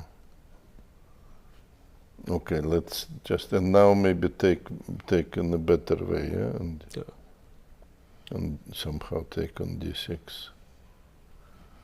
Yeah, this could be okay for black, but difficult to say, and it's a long time ago. Yes. We do not have this to yes, discuss this. Maybe it was a mistake, because you got a really difficult position, yes. But again, it's easier for us to here sit and criticize. No, he went to the ending, and the ending is suddenly very difficult. Yes, the ending is bad. Okay, Yes. let's check the other game. Dmitrij, Kollars against Pavel, Eljanov. Oof. Pawn Fell. Pawn lost, but let us see how it happened, because we left after the move g3, we left for the break. Very interesting move of Pavel Eljanov. I was expecting something like e5, but probably Dmitrij was not sure if he can break through black fortress of if black, let's say, bring king maybe to e6 and yes, and a rook to a8 quickly. Yeah, so he took immediately bishop, and I thought bishop f6 maybe solution. No, black just took. Knight f3 came. Okay, very interesting. Check king d7. Here we are. Here we are. We have maybe simple move knight d5, hitting in two directions. So what black would be doing? I don't want to be unfair, but it looks completely winning for white. No? Is b5 also a good move? No, for white instead of knight d5. b5 with the be able to a4 and knight c4. White has complete control. Yes, so but your knight d5 looks nice. Knight d5 is okay too. Yeah, so not so many options for black. Actually, pawn is under pressure. So what to do? Play b5. Okay. Okay, that looks like a very depressing rook ending. Yes, now rook g4. Yes. Very nice move. Yeah, very nice move. Yeah. Winning. Yeah. Winning. Yes, because also black to create some counterplay, he need to take both pawns and take so much. This is true, but you never win a race because these white pawns on the king side are already on moved on h4. So the race is hopeless. Yeah, I think that today in both games actually. Looks like. I think they will leave the stage, the main stage, to the open. Earlier, I struggle to see either player be able to put up much resistance at all. It looks very good for white players here. Yeah. Okay. Maybe we go to the open. To the A open and to ask opinion of Klaus about this game. That looks, of course, extremely comfortable too. Yeah, for white. Yeah. Whose move is it here? Now it is white to play, actually, so it is even this additional factor. Maybe because we left it after both players made some precautions with g6 and b3, which is a wise strategy. And Frederik continues to slowly improve this position. Now the question, today Fiona was torturing me with difficult questions, what pieces to hold, what exchange. What is, now I'm asking you. What you torture me with the same question. The same question, questions of Fiona. Rook e1, what do you feel? Is it good for black or it's not a wise decision? Well, I'm not so sure, to be honest. Anyway, we have almost the same thing in this game like in the Kramnik game. If it's coming to a race, probably white will win with his queenside pawns.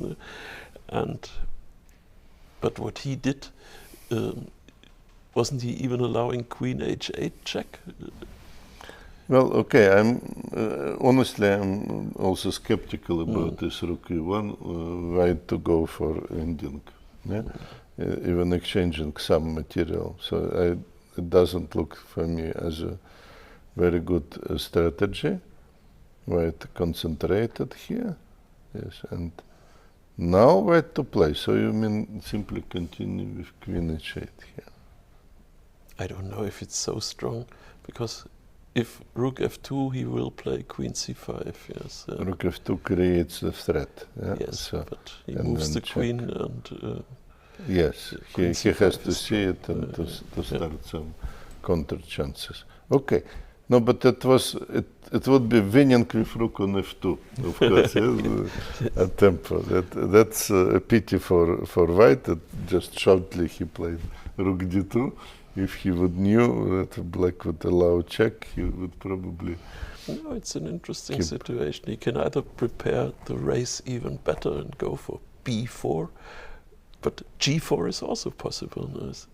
Yes, and also maybe this move too. Yeah. We should consider all these options. Yes, I think white has like 2 pluses here, the better pawn structure.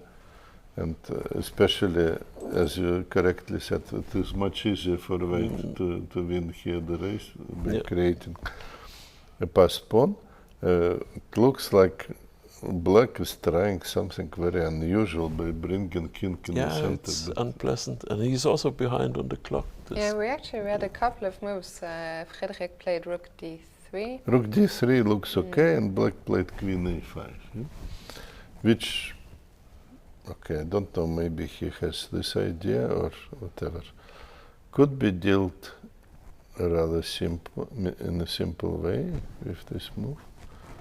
Yeah, if you would bring the pawn to e5, then the race is suddenly fine for black. Open race, yes. Or maybe even better for black, because you already have the candidate on the 5th rank. Yeah. So maybe queen d5 for these reasons, to eliminate this chance and to see what black is doing. And if black goes away, we can push our people forwards. Yeah? And then to see what is going on. White is simply better and has no risk. No risk at all, yes. We've had some developments in on board 2, Donchenko and Rasmus Svane are now in an endgame with an extra pawn for white.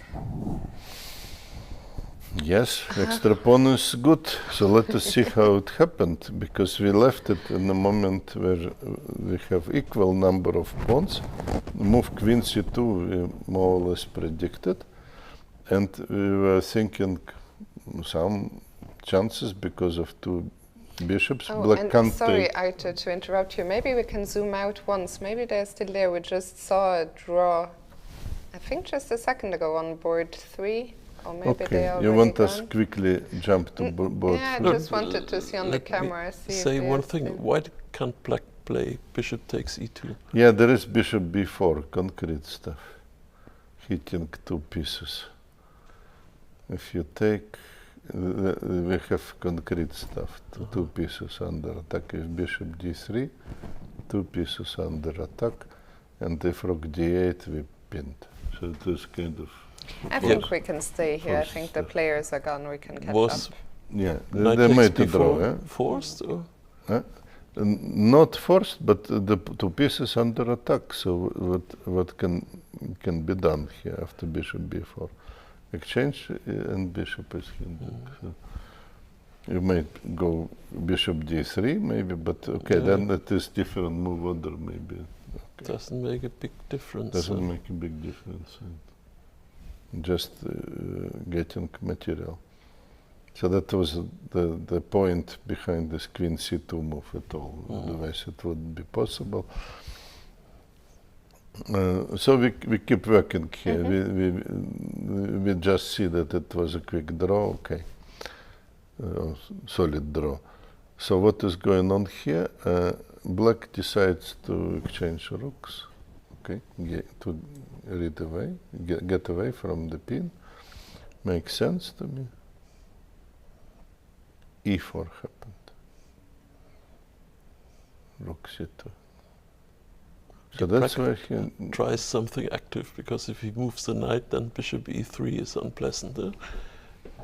Okay, let us show this stuff. Hitting a7. Yeah. So at least he really feels himself under pressure. He could try to do this, but preferred some concrete way. Preferred some concrete way here after e4 by going rook c2. and bishop h6. Is it possible that he blundered it? No. No way, yeah? No, he probably thought it's okay. It is okay, but he can hold it, yeah? That he can hold this position. Because, okay, that 100% you can be sure that you can hold it. Yeah? Let me ask you both the same question. If you are the attacking side, which pieces would you rather play? A bishop ending, a rook ending, or would you keep both sets of pieces? What do you think? There's a quite natural answer. Of course, we want to play a pawn. I was conscious not to give you that option. Okay. Not to give you the easy way out. And I would prefer a rook ending. And she's doing this with me the whole day, you know, putting all this. Yes, rook ending is okay, some chances. It depends, of course, on the situation. Yes, of course, I want to have an active rook. Like rook on a6, yes, and black rook passive on the 7th rank, and we keep pushing our pawns. In fact, black has some drawing chances also related with the bishop, yes? Sometimes it could be a bad bishop if you leave the bishop and pawn. So that's some additional factor which could help black's defense. True, but it's a long way ago. Long way. There are still a lot of other material here, but could be useful. And bishop ending. No, you can say that it is draw. Yeah, I think it is also reasonable chances for white. Yeah, black is hoping for a draw, but it's not easy. No. So I must say we are not convinced also. Yeah, that this was the best choice for black. What do you think? Do you think the winning chances are higher, or the drawing? How would you? Again, this is one of the extremely tough. But relying on your your experience, your intuition, what would you? Anyway, you know, it's not what Alexander is concerned about. I think he's happy to have this position, and he tries. Of course. Yeah? You look in the practical game. You are not interested how big is your chances. But our viewers are interested. Yes, but also, you know, he is playing. No, I don't think Alexander is worrying about it. He's not complaining about anything. He is ready. Honestly, I would be ready to start any game with this position for white. Yeah? Yes, we are very sure that we prefer the pawn, not the compensation. Yes. If there is compensation. In this case, it's not that much compensation, probably. Shall we very quickly see how board 3 ended in a draw, and then we'll go to the NRV Cup? Yes, somehow the game went into a relatively quick draw.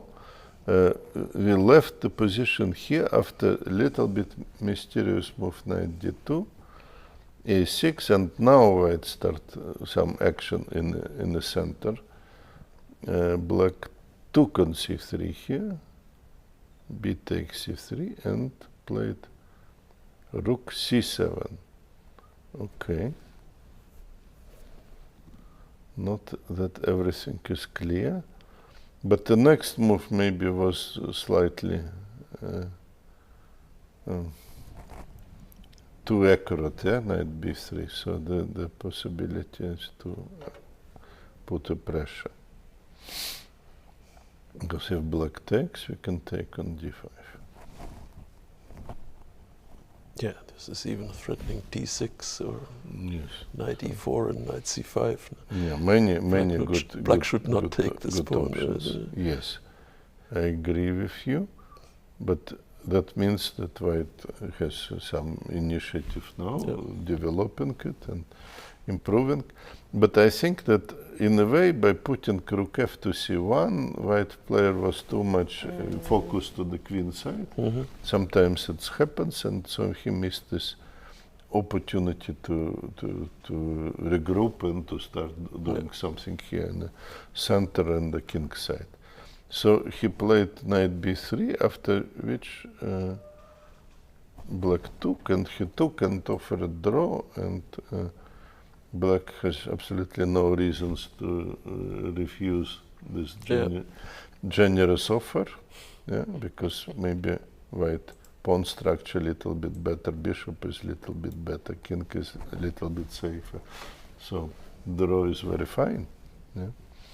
I don't know if Raya Rithvik, or if he is fighting for some norms or whatever, or is he a grandmaster? Sorry to say that I don't know He's a grandmaster. He is grandmaster already. So just so maybe he finished this norm business. Yes.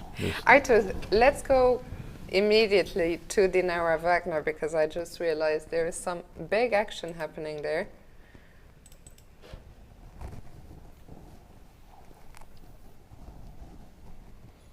Wow. Something happened. Black is missing a piece, but for 3 pawns, yes?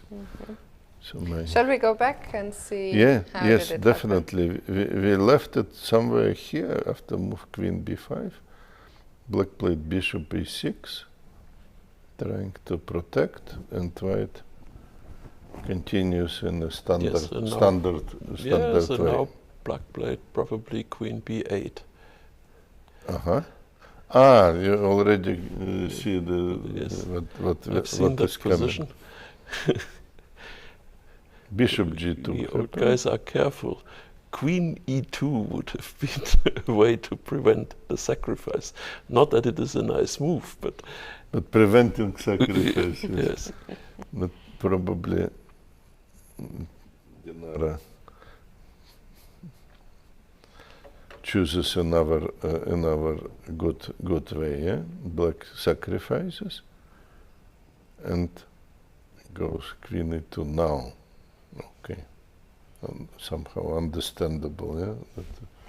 That white is having everything under control and more or less forcing some exchanges. Black played knight e5, but the whole operation is not equalizer yet, because pawns are very far away.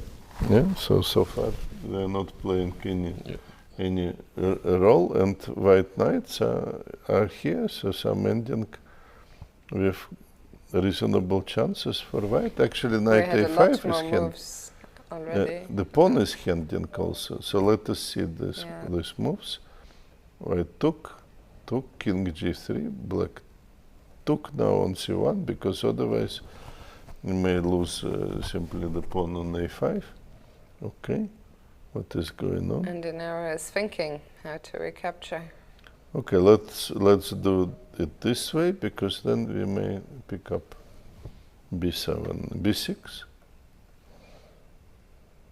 Okay.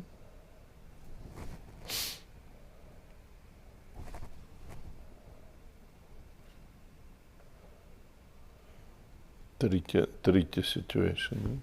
Tricky situation can go.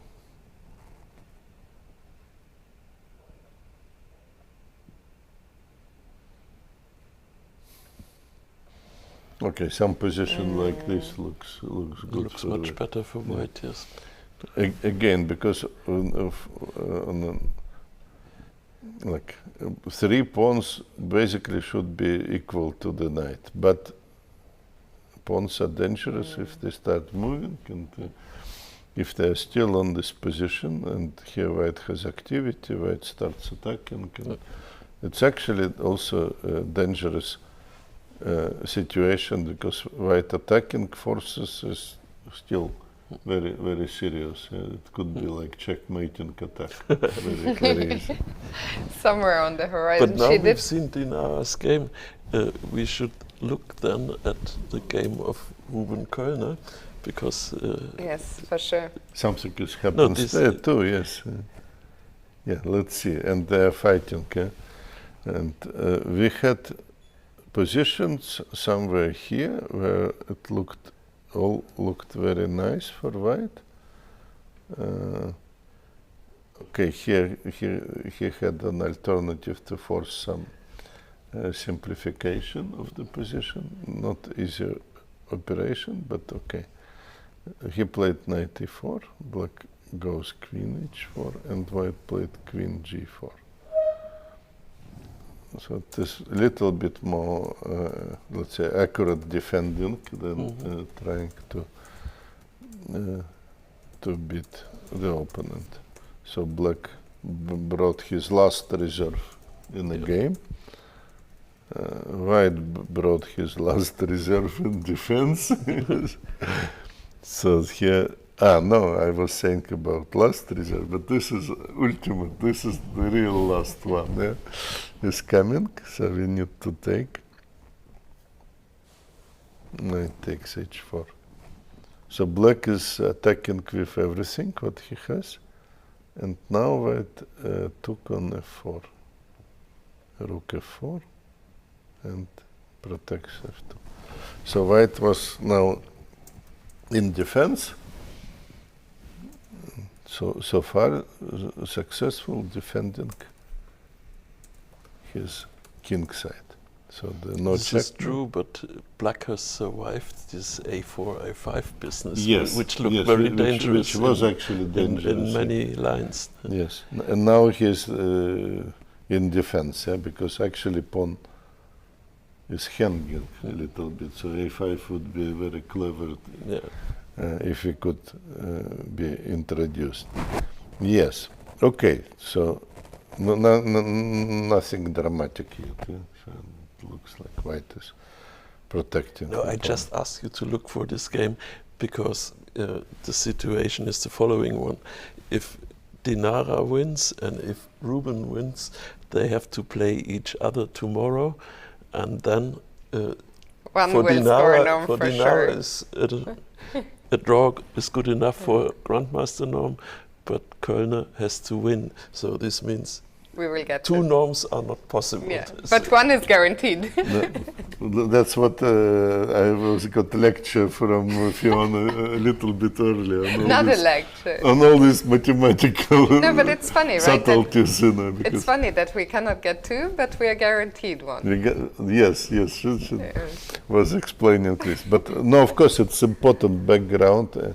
But I think that in this moment, Ruben is not thinking so far, just concentrates on thinking about his next move. It's difficult enough here to play it here. Yeah, so. And he may consider g3 as a threat, and it may be a threat, because...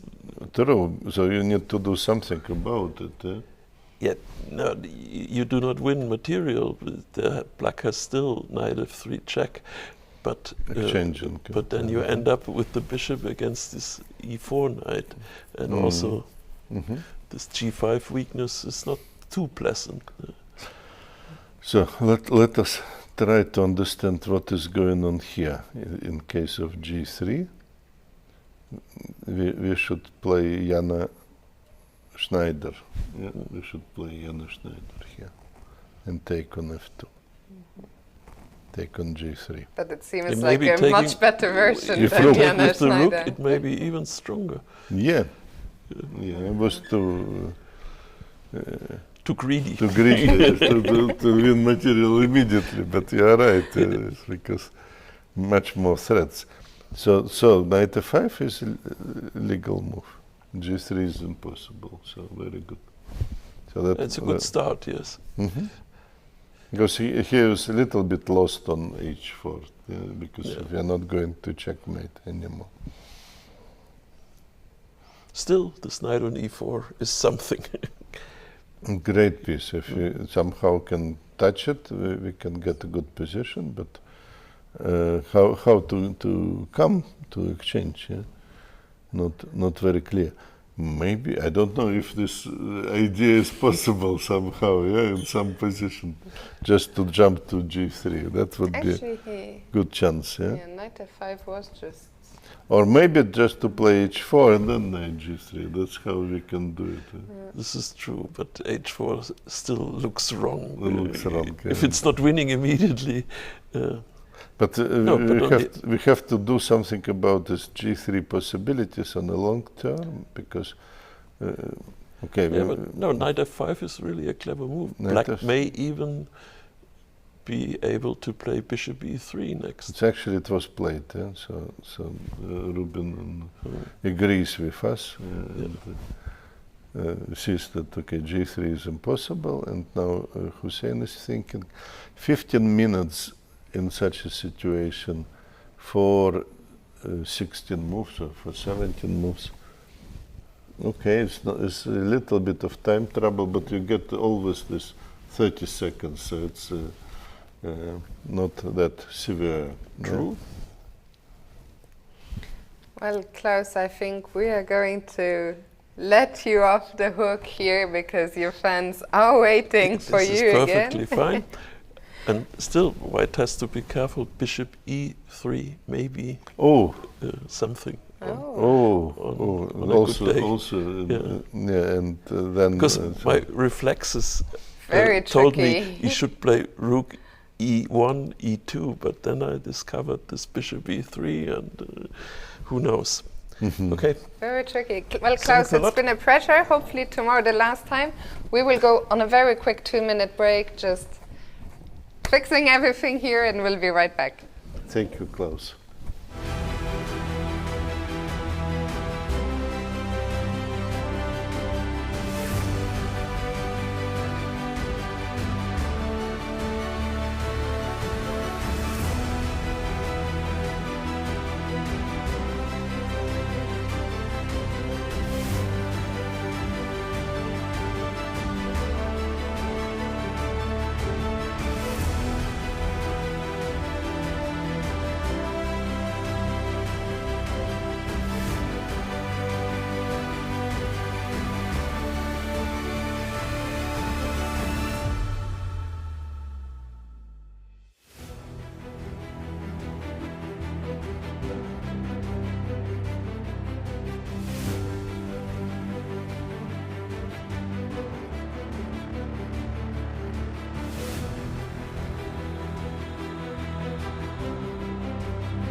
Hello and welcome back to the 8th and penultimate day here in Dortmund.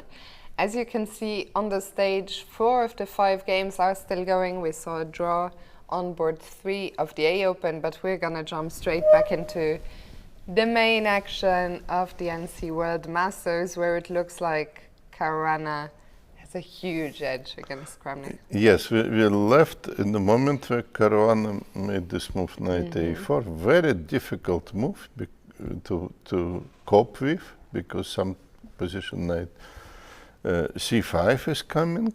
So black played knight d7 to protect the square, but it looks like all these people are handing somehow. So another move was hitting the rook c3, and now rook went back to d6, and now white start to pick up this weak pawns. Taking one here, and after h3, bishop h5, he picked another one. Yeah, so he could choose basically which one to pick. Black played knight e5, and now the whole harvest. He really taken everything, and he got 3 pawns. But sometimes, sometimes the point of defender was to create some chances, even if it looks hopeless, or it looks hopeless from the point of engine, but to create some activity. So that's what Black was doing, hoping to profit maybe in time trouble, but there is no time trouble. Speaking of time trouble, 5 minutes for Kramnik, 25 for Fabi, but okay, what can he do? I think we were saying he's trying everything he can. Yeah? At least he has given up all the material, he's activated his pieces, he understands that most likely it's hopeless, but it's he tries. like a desperado attack. Yes, what we see, the desperate attempt to complicate. Yeah, white gave a check, and after move king b6, white played bishop f6. So check was necessary, I think, to cover d3 square, and to eliminate. Look at this next move.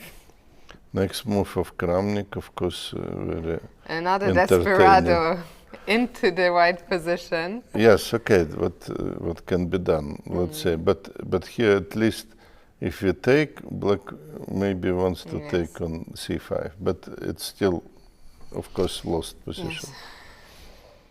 Of course, lost position. Also, what could be nice, the check, to give check first and then to pick up, to pick up the piece. Okay, is this just it looks like over because it's not enough, but maybe you are not resigning here in such a position immediately, because still some active pieces, but you try to make. But what a I also wouldn't be surprised if he resigns.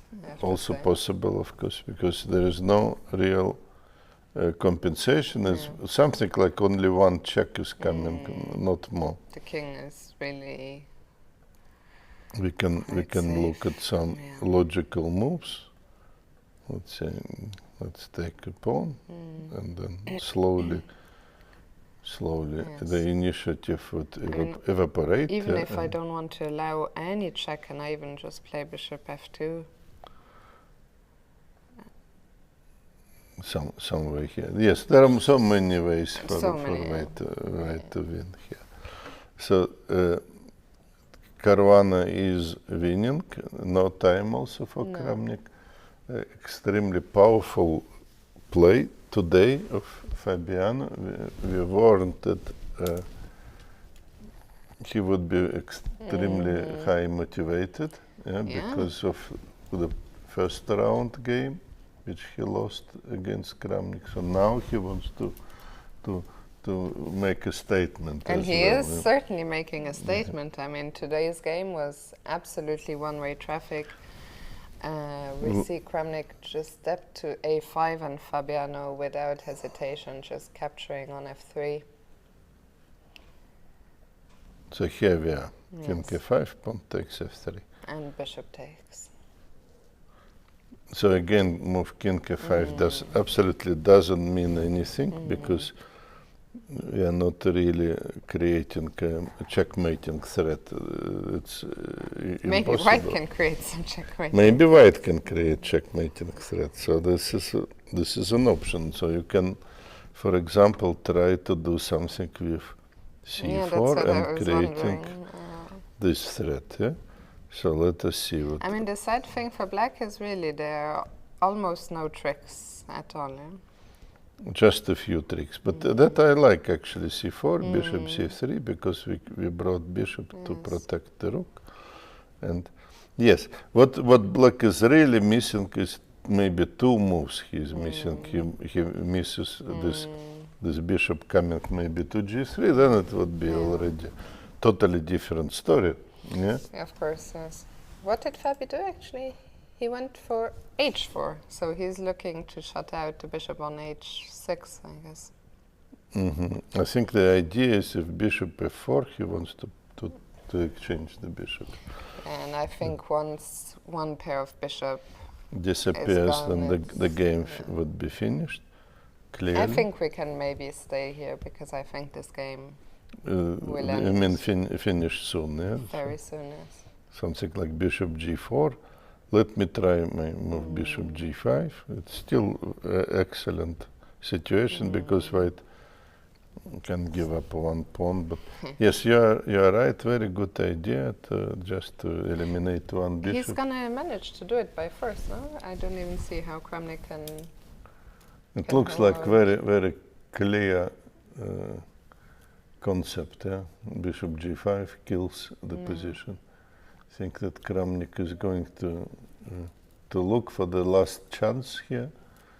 If he doesn't find anything, then resignation is the way out. Yeah. I think, as we discussed, I mean, on the previous move, Fabiano had so many winning options. Indeed. But yes. I like h4. h4 is clever, yes. And under 3 minutes now for Kramnik, who is looking for some last tricks. Last chance, yes. Of course, you don't want to just resign. You want to find maybe the last practical chance. And with that win, which isn't signed yet, but which I think is coming very soon, Fabiano will become the new leader, at least in the life standings, of the Sensi World Masters. And the only player who would be able to catch up with him is Pavel Eljanov, but we can say almost for certain Pavel will not win his game today. That looks highly unlikely, but maybe he can get some drawing chances. Yeah, we'll get to that in a second. I think we should just, even if it's a bit sad for Vladimir to watch him in this moment, I think the game just want really to see the moment I mean, it's such a, I think, of a decision. No disrespect to any other players who were here, but I think from the spectators' point of view, Caruana against Kramnik was the main highlight. Maybe main highlight of the tournament, because two great players. And you probably remember also the great battles in Berlin between both of them, a great game. It's actually decided the tournament. Well, also Vladimir Kramnik was performing very well in Berlin, but this loss to Fabiano Caruana was decisive for the tournament. And 1 minute now on the clock, so we will see either a move or resignation soon. The problem is, as we discussed, it's just very difficult. Not so many moves is possible at all. Yes, and after that, there will be half an hour. The next half an hour is my favorite period of the day, when time trouble is looming everywhere. Things will start happening. 30 seconds now on the clock for Kramnik. I think he wants to keep fighting, of course, but but what is the chance? Yes. So far we looked at bishop f4, bishop g2 check. Yes, I think it's he made the rook h2. He made the rook h2 move, but that's practically after bishop g5. What do we do?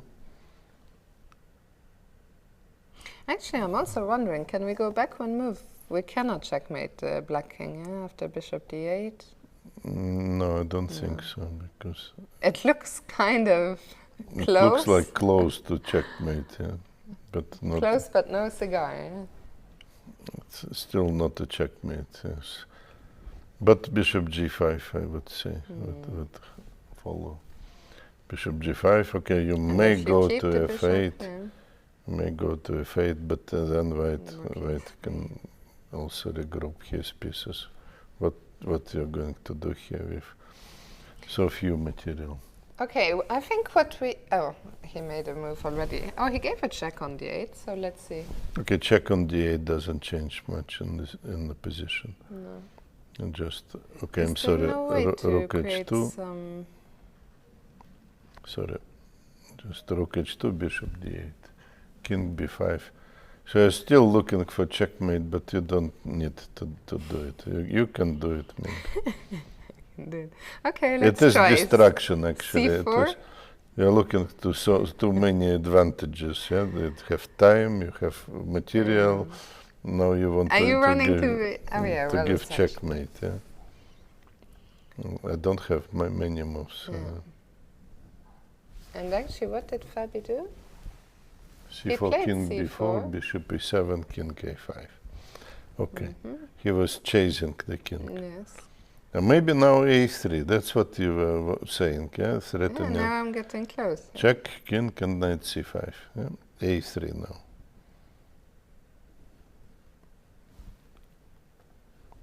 But you are basically forcing Kramnik to play, yeah? That's what you are doing, yeah, with your attack on the king. Okay, but it doesn't matter so much.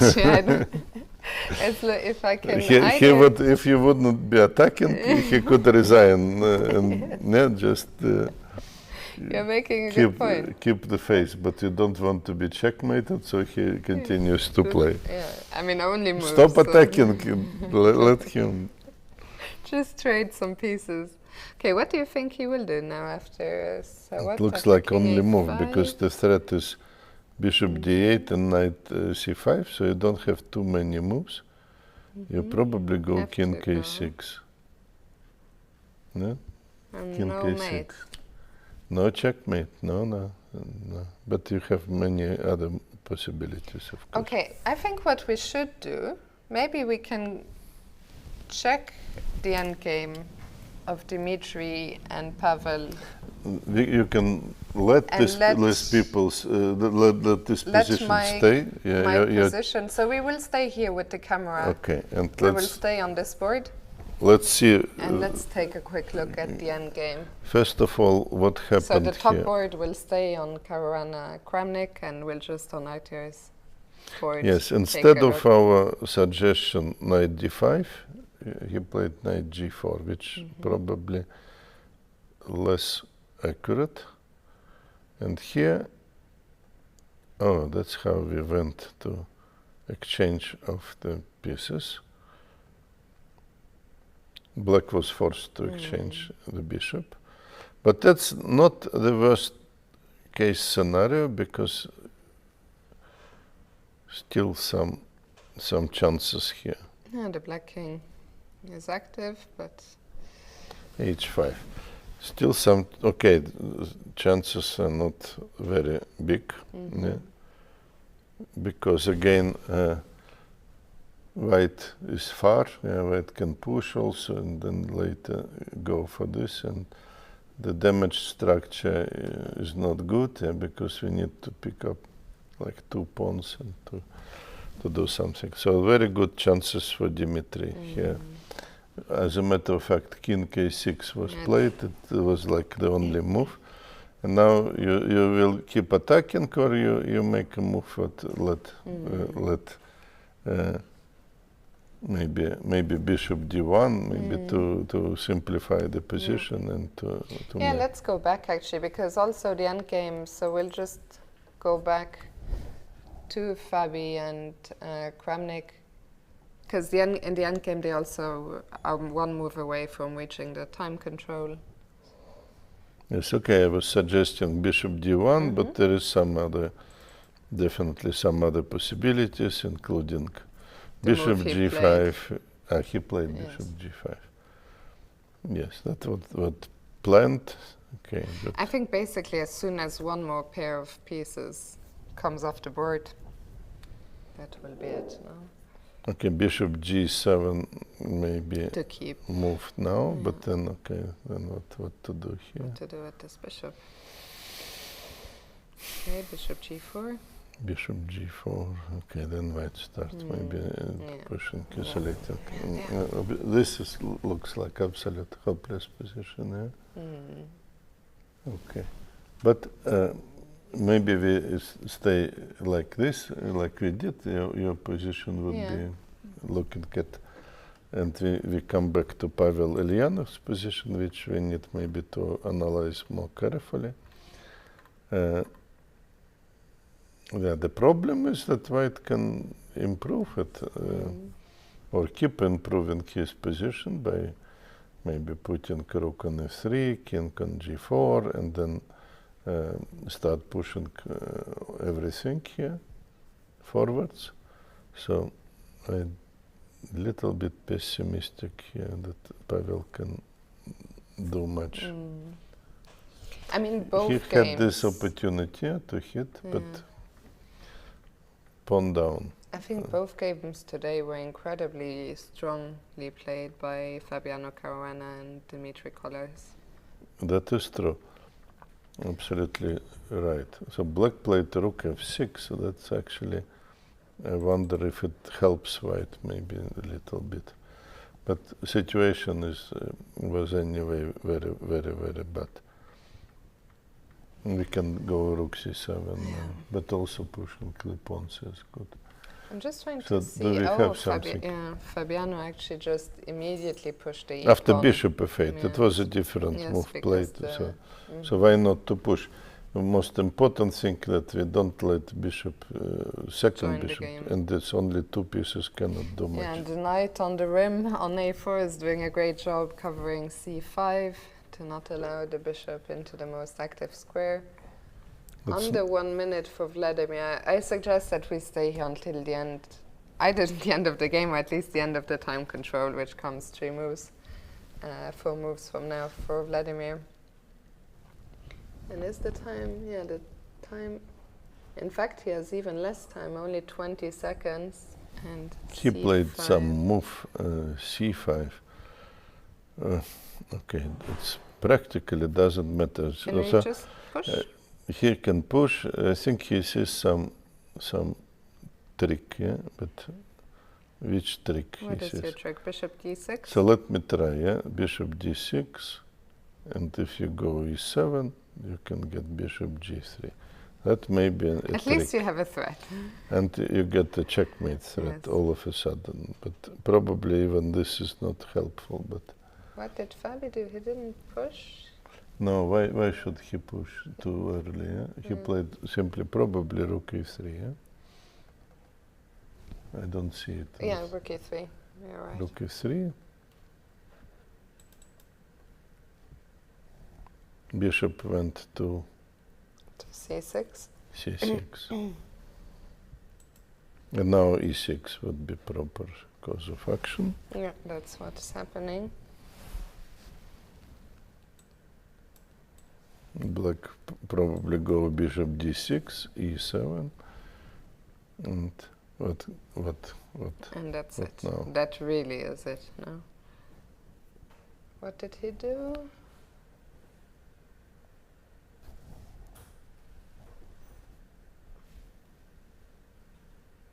Oh yeah, this is happening. e7 is on the board. e7, he probably gives some checks to drag it a little bit, the game. He has only one move to make until move 40, but I don't think. Now it is actually over. Yeah? King goes, let's say, to d3, hides away, and white is winning. Because bishop e8, rook e6. So we are almost finished this one. Yeah? Let us see if black would. Yes, 35. Yes. That's of course correct way to finish it. What a game by Fabiano. Brilliant game. Who overtakes Kramnik in the standings. Yes. And well, we have seen Pavel is fighting for survival. Let's go there.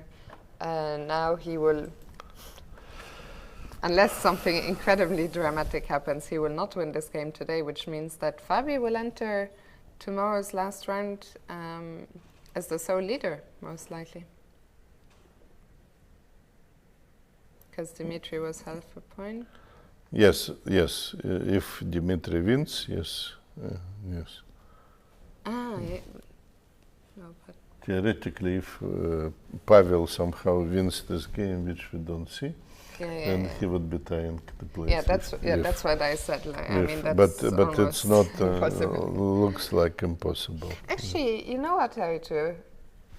Okay, let's take a quick look at this one because we also have an interesting, or not interesting, but a rook ending on board 2.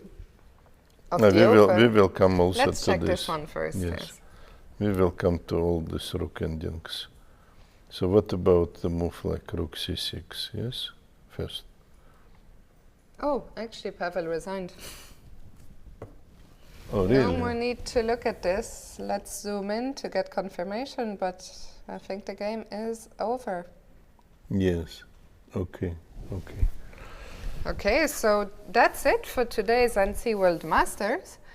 And that means that with one round to go, Fabiano is the sole leader. And Dmitrij Kollars has caught Vladimir Kramnik. Yes. So tomorrow anything can happen. It was like reshuffling. Yes. +1 is leading, -1 is on the last place, but it was different persons who are taking these positions. All the positions have it been was like reshuffled. always small reshuffling during the tournament. We will see. Let's go to board 1 of the A Open where we still have 4 moves. Let me very quickly just... Aryan Chopra defense against Frederik Svane. Frederik had a clear advantage, and it continues to be a clear advantage. So let us see what is going on further. Yeah, I'm just jumping around a bit to see. Yeah, let's catch up. On the game, on the board 2, what you mentioned, the rook end game should be draw. Yeah. Against Alexander Donchenko and Rasmus Svane. 3 against 2, it's a classical situation. On one side, you can't win if opponent defends accurately. Which means that Frederik Svane is fighting for the chance to take the sole lead. Yes, if he will be able to win, he is the sole leader. Very interesting situation. These 2 boards are only left in the stage, 2 rook endings, so almost okay. In one, we still have queens. Yeah, so black played last move queen c6. Okay, understandable. What black is doing, hitting the pawn. Yeah. So let us check for one moment. Let us check the possibility. Multi-purpose move, attacking and defending. But also hitting this one, and protecting this one, and protecting this pawn. So that's really... And Queen D2 has just you can't refuse to play such a move with so many ideas in it. Definitely. If you even only see 3 out of 4 ideas, it's enough reasons to play it. And that actually he sets big problems for black. What to do? To play rook c5, hoping to exchange of material here. Yeah. That's actually also the hope, which is not easy. Yeah. Fabiano is there. Okay. But let's see. Yeah, okay. We will have him soon, but white can play c4, for example, here, and then pick up the pawn. Oh, that looks like an excellent... like a huge step forward. Yes, an excellent chance also for Frederik. And in fact, that means changing in the leading position. Yeah. And look what is the problems here. Here we can take this one, if d5, because queen is not hitting anything. And if you go rook e6, you are not protecting the pawn anymore. And it will be handing, and okay, probably just a matter of time that white can comfortably Actually, let's pick just it up. come to the camera on board 1. We switch back to board 1. As this endgame from board 2 should be. Yes, I think Frederik even left the hole at the moment. Yeah, he still has plenty. They haven't made the time control yet for our viewers. No, black Queen is under the D2 pressure. Was moved 38. Maybe we just don't see him in cameras. Maybe he's just a little bit outside. That is possible. I mean, also the 13 minutes in this position for 2 moves. Of course, more than enough, true. But it is also sometimes you have some options like this, queen c3. So altogether it looks very promising. So how concretely go for this? Yeah? Should we go rook d5? Maybe not, because still some chances. You know what, Arthur? I would really like to go away from here for 1 second. I really want to check the game of Ruben Kölner in the NFV Cup. Okay, let's not forget this event. Yeah, because it's looking very, very exciting right now, and also the players, they're also short on time.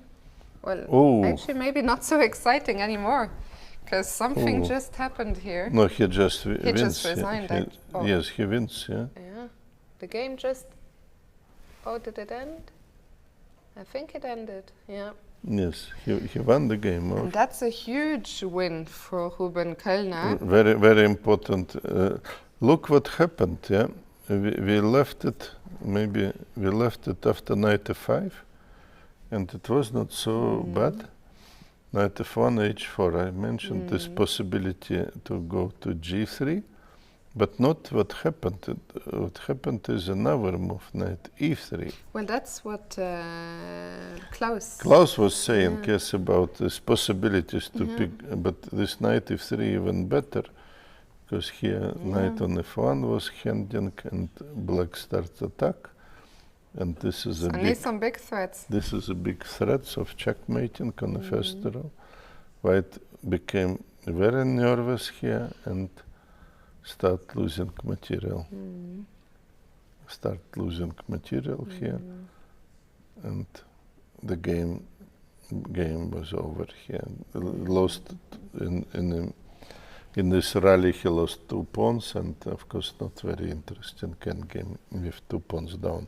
Yeah. A good win for Ruben. Absolutely. Let's check Dinaro, because that means that Ruben, he will be playing for GM Norm tomorrow. It also means that we can... No, he's already in IM, what am I saying? But he tomorrow will be playing white against Dinara, and he will need a win to score a GM Norm. Something happened here, because I think that Jana, who is very stubborn defender, we saw this position in our analysis. We thought rook c7 here. But knight d6 is a good move. And something happened here in this phase of the game, h5. Knight e6, perhaps bringing the rook into attack was more simple way. So she played knight e6, knight c4. That is a very good defense. Very clever defense from Jana. She complicates the position. Knight f4 happened, okay, h4. Oh, what a clever move. King g4. Instead, white could take. The point of this move that g5 is not going to win because of the check, intermediate check, and knight can pick up the pawn. King g4, and that gave some chances for Jana unexpectedly. And now let us see if she goes away with rook, if white takes and Jana attacks. She has a double threat. Yeah, I think it's a good moment to remind our viewers that the endgame rook and knight versus rook is only a draw, cannot be won. So if black manages to eliminate the pawns on the queen side. Okay, here it's maybe different. With the king stuck, there might be some chances, but in general. Yes, the idea is to exchange all pawns, and if before, then check. The problem is that we are losing the knight. Yeah, so that's the problem. And if you play here something else, for example, king f5, we're not taking here because of immediate checkmate. But again, our theme of last days, here is also checkmate. Our theme of last days, intermediate check. So that's how it should be played. And so that the knight isn't defended. Yeah, after this we can take, and we're still more or less okay here. So Dinara may not be winning if Jana will play the perfect chess now. If this game ends in a draw, it means that tomorrow both players will be in a must-win situation, and it could also mean if the game ends in a draw, that there will be no gets anything. So nobody gets the grandmaster. Exactly. Let's go back to the A group, and where we will focus now on the top two boards. And I think let's go back to Frederik Svane, who picked up a pawn. Yeah, we have a decisive material advantage at the moment. It's probably not only material advantage matters. So black to play or white to play? Just let me see. No, white to play. And this is for our viewers, this is the last move before the time control. So many good moves, but this should do the trick, yeah? And if, let's say, black attacks, yeah, I think if we go for the race, we have here a very fast racer. Much faster racer, yes, because actually black rook is not able to come to stop it. So that's important factor. Very nice. Just first, and here our race stopped his race. Very good. Yes. Anyway, it was not happened because white played rook d3 in the game, which is probably less powerful, but still maybe enough to win the game. Yeah. Yeah, this will be still a long fight ahead, of course. For Aryan Chopra, a lot in round 8 is very tough, of course. And we saw one pair of pawns come off on board 2, if we quickly check in with Donchenko and Rasmus. The assessment of the position did not change. Did not change, no. But you can try, you can play some moves here. It's not like very easy draw, but it's pretty easy draw. Let's see what's happening elsewhere. On board 3 we saw the draw. Let's quickly check in with board 4, Dudin against Safarli. I needed to sneeze, but it didn't come out. Well, don't worry about me, dear viewers, I'm fine. This game we took a look at many moons ago, this bishop pair against the knight pair. Yes, it is now white to play, yes. It is white to play, and it looks like the advantage of the bishop pair was traded for an extra pawn. Yes, but it is not winning in game, because best what white can get is rook ending, I would say that a endgame bit similar bishop. to Donchenko. Yes, and a bit similar, yes. But this is a draw position. Black probably should put the pawn on h5 and hold it. Let's check in, since we checked her game earlier, with Filipa. Filipa is still fighting against Samonenkov. Let's take a quick look there. Yes. Okay, and she's fighting well. Fighting more than well, yeah, because she has here enough counterplay on the queen side, and this pawn is not even free pawn. Yeah. Yes, looks not bad for her. Yeah. She is holding. I wonder what I will check tomorrow with the arbiters about norm possibilities, so we'll keep you informed. I'm just gonna jump around a little bit on my computer to see, can I still She's maybe on the way to international master norm. That's what I think mean, so, yeah? yes. Definitely, I can tell you just like this, Yeah. because the performance 2475, it is more than international master norm, and she had grandmaster and so on. So she's on good way. Oh, Arthur, we can check Mickey Adams's game. Why not? Because we don't want to ignore such a great player. Yeah, today he's in an all-English clash against Matthew Wadsworth. And he's trying.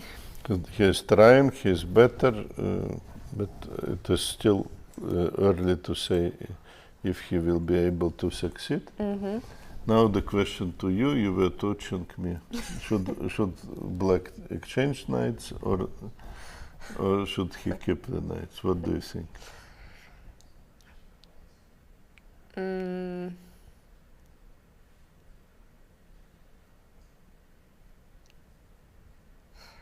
Okay, my gut feeling would be to keep the knight. Very good. Yes? Okay, I agree with you. Okay, good. This was a high pressure situation. You see, we're putting such a pressure the whole day. At least when I ask you, I don't know the correct answer. Here it was like a test. No, it looks like a clear. good decision. Yeah, maybe we're both wrong, but that doesn't matter. We should keep confidence here. Just. We can also, the board above that, Matthias Blübaum is also still playing against Mutaya, a player we haven't really seen anything of. I honestly, I don't know anything about this player and what is going on here. No much time left, yeah. But White managed they made to move. to Black still has to make one move. Black still has to make one move. Black is a little bit more active, but that's it. Yeah, a little bit more active. But if we have the real opportunity, I am not sure. Do we have the move A5? Would be a good question. Maybe we have. Maybe it's not really changing anything, because we are not able to win this position. Yeah? Threatening rook f6. Okay, that's about it. But it's amazing how many good players we have here who are fighting, putting. Aito, let's go back to board 2, where we now have a pawn ending. We haven't seen a king and pawn ending, which we haven't seen. But the pawn endgame, because Black has f5. But it's an instructive moment. Yes, it's an instructive but easy moment. That's why. That's why Rasmus changed, and then now the draw would be inevitable after f5. Yes, but it's the only move actually, so it should be played and okay. Yeah, they are still playing, we illustrating. also see that Donchenko, he's with the pen sitting, he's ready just for the move. Oh. It doesn't matter. They were. I thought they were already further. No, I don't know who played Vas. What? Who played Vas? Yes, I confusing the language's position. F4, King now G7. King G7 would happen, and will they play it out? No, that's it. All don't know, Arthur. I think he might play to stalemate. Sure.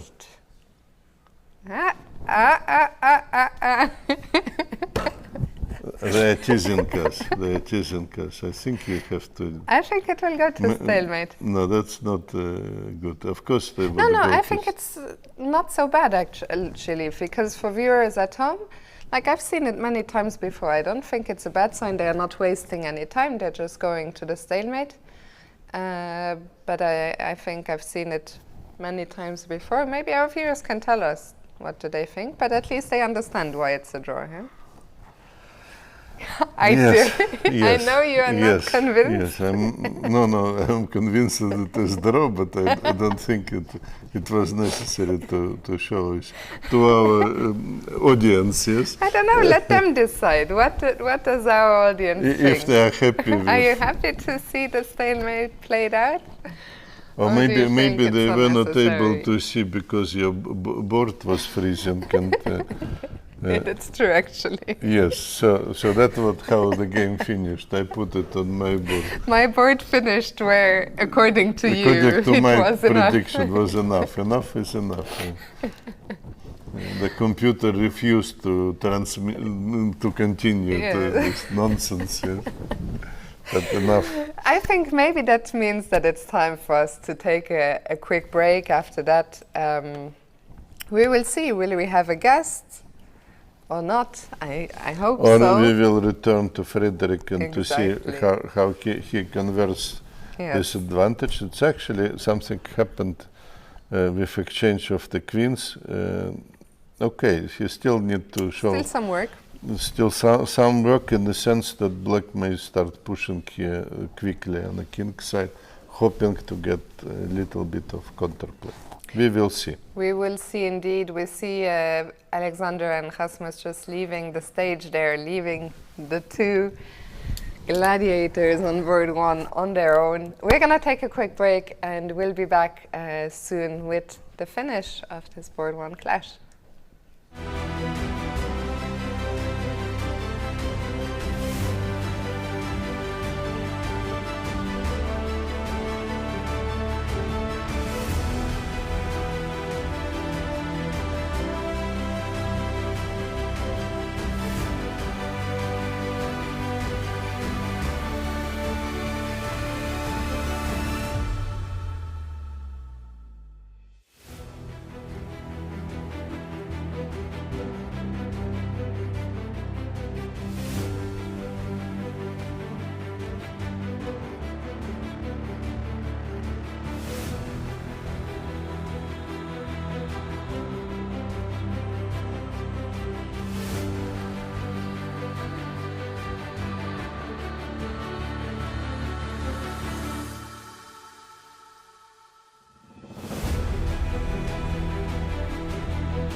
Dear friends, we have a very nice surprise. We joined with two players who just finished the game, with Vladimir Kramnik and Fabiano Caruana. Congratulations to Fabiano with a very good game, but we are very pleased also to see Vladimir. And now we have the opportunity to talk about this game with both players and get probably the full information. So I think we let Fabiano talk and I will just nod. That would be the right order, today at least. Okay. Yeah, we already discussed this game quite a bit because there was a lot of stuff going on, and it started with the dragon, which I didn't know anything about the, let's say, evaluation of the dragon. I'd checked some lines in Najdorf, if we can still give it the normal chess names, I don't know. But dragon I hadn't checked, but I thought it's normal to anyway develop in a typical fashion. Now, Vladimir, you are not known by playing dragon variation. Yeah, but here in dragon usually lone castle is always a problem. Yeah, here at least white cannot castle lone. So I mean, I actually checked a bit, not much, but I thought dragon is good because it's very like play is always the same. Whatever white is doing, black is doing bishop g7, h5, knight c6, king f8, h4, bishop d7 against anything, and maybe slightly worse, but it's kind of easy. Yeah, it's simple at least. So I think it's playable, but I kind of mixed up, maybe move orders at some point. Okay, Fabiano, facing the dragon, what was your emotions? No, I thought I'll play bishop b3, f3, and I'll put my king on f2 in almost all variations. I wasn't sure that h5 was the idea, but I thought anyway, I'm not going to figure out all the opening over the board, so I'll just make some natural moves and see how it goes. So you were in a sense preparing this against a6, yes? Yeah, I think also against Najdorf it makes a lot of sense to put, because the king, it can't go on the queen side, almost never, so it should, usually white should play f4 or f3 at some moment and king should hide. So again, we are talking about no castling chess, so it's very tricky. Yeah, my plan was, I know that always to play h5, bishop c4, maybe I just, what I did, maybe h4 was a bit premature. I mean, I remember that somehow, I mean, yeah, I checked very little, maybe 10 minutes, you know, this. But I remember that somehow black plays knight c6 often here, and white computer was never really taken on c6. I mean, here maybe takes an e5 is unpleasant, yeah? So I think h4 here takes an e5, I was not sure. Or maybe it's still okay for black, I don't know. Very, very difficult but for us. I remember that, yeah, somehow this knight c6 was never working, and after h4, king f2, which is logical, yeah, I can, maybe I should just play knight bd7 or something, yeah. Maybe bishop d7 also. Oh, bishop d7, yeah, I mean, just to, but I just played quickly knight c6. I saw that white can take an e5, but I thought, okay, it shouldn't be too bad for me, yeah, somehow. But yeah, it's actually very tricky, yeah. e5 and lots of options, but over the board, not that I liked so much this endgame after d5, but I was not happy with other options also. Yeah, I think knight d7 is a very interesting move. Also knight h5 is interesting, but here knight d7, ed6, knight e5. Knight e5. Yeah, and then e5. bishop e2 I didn't like, yeah. I mean, that was because ed6, f4 is winning. Yeah, because ed6, f4, I'm not in time to take with the pawn. Yes, so I was wondering if I can sacrifice the pawn, but like h3 or something, or I don't know. If you take with queen instead? Yeah, but this, I think, even rook e1 or knight e4, I didn't like it, like rook e1. Yeah, because, okay, I guess computer is happy with black because he still wants to But in the castle, moment yeah? he still can castle, so it's not... Yeah, but maybe rook e1. I was not very happy with this endgame because I think white has a very, very harmonious setup, yeah? So this knight e4 I looks mean, or good, even rook e1, yeah, then you change queens and white, like white is playing castle chess and black is still playing no castle chess. It's like, that's what I feel in this position. Of course, it shouldn't be too bad, but I was not that happy with it. Also, knight b6 was an option after knight d7. So e5 looks like knight c6 and e5 looks like a very good idea. It's very principle, it's very principle, but d5, of course, it's also principle, takes, and here I spend a lot of time, in this position, bishop takes f7, h3, maybe it was the best try, I spend a lot of time on h3.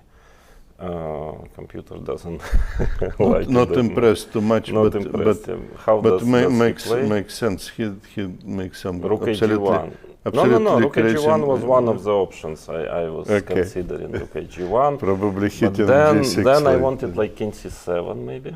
Mm-hmm. So what does knight Takes. Yeah. Takes. Okay. Let's say take on g2, bishop h3. Rook g2, bishop h3. After rook g3, maybe it's a better white is version, very consolidated now. King e2 and put something on e4. No, of course white is better, but I thought that maybe black has some, kind of drawing. But rook on g2 makes difference. Maybe rook g1 maybe is a tricky move. That's rook g1. Because bishop g6 takes. I don't know what to do. I mean, here, how does it assess the position? Better no, for instead white, of h3, let's say in general. Is it already better for white? Yes.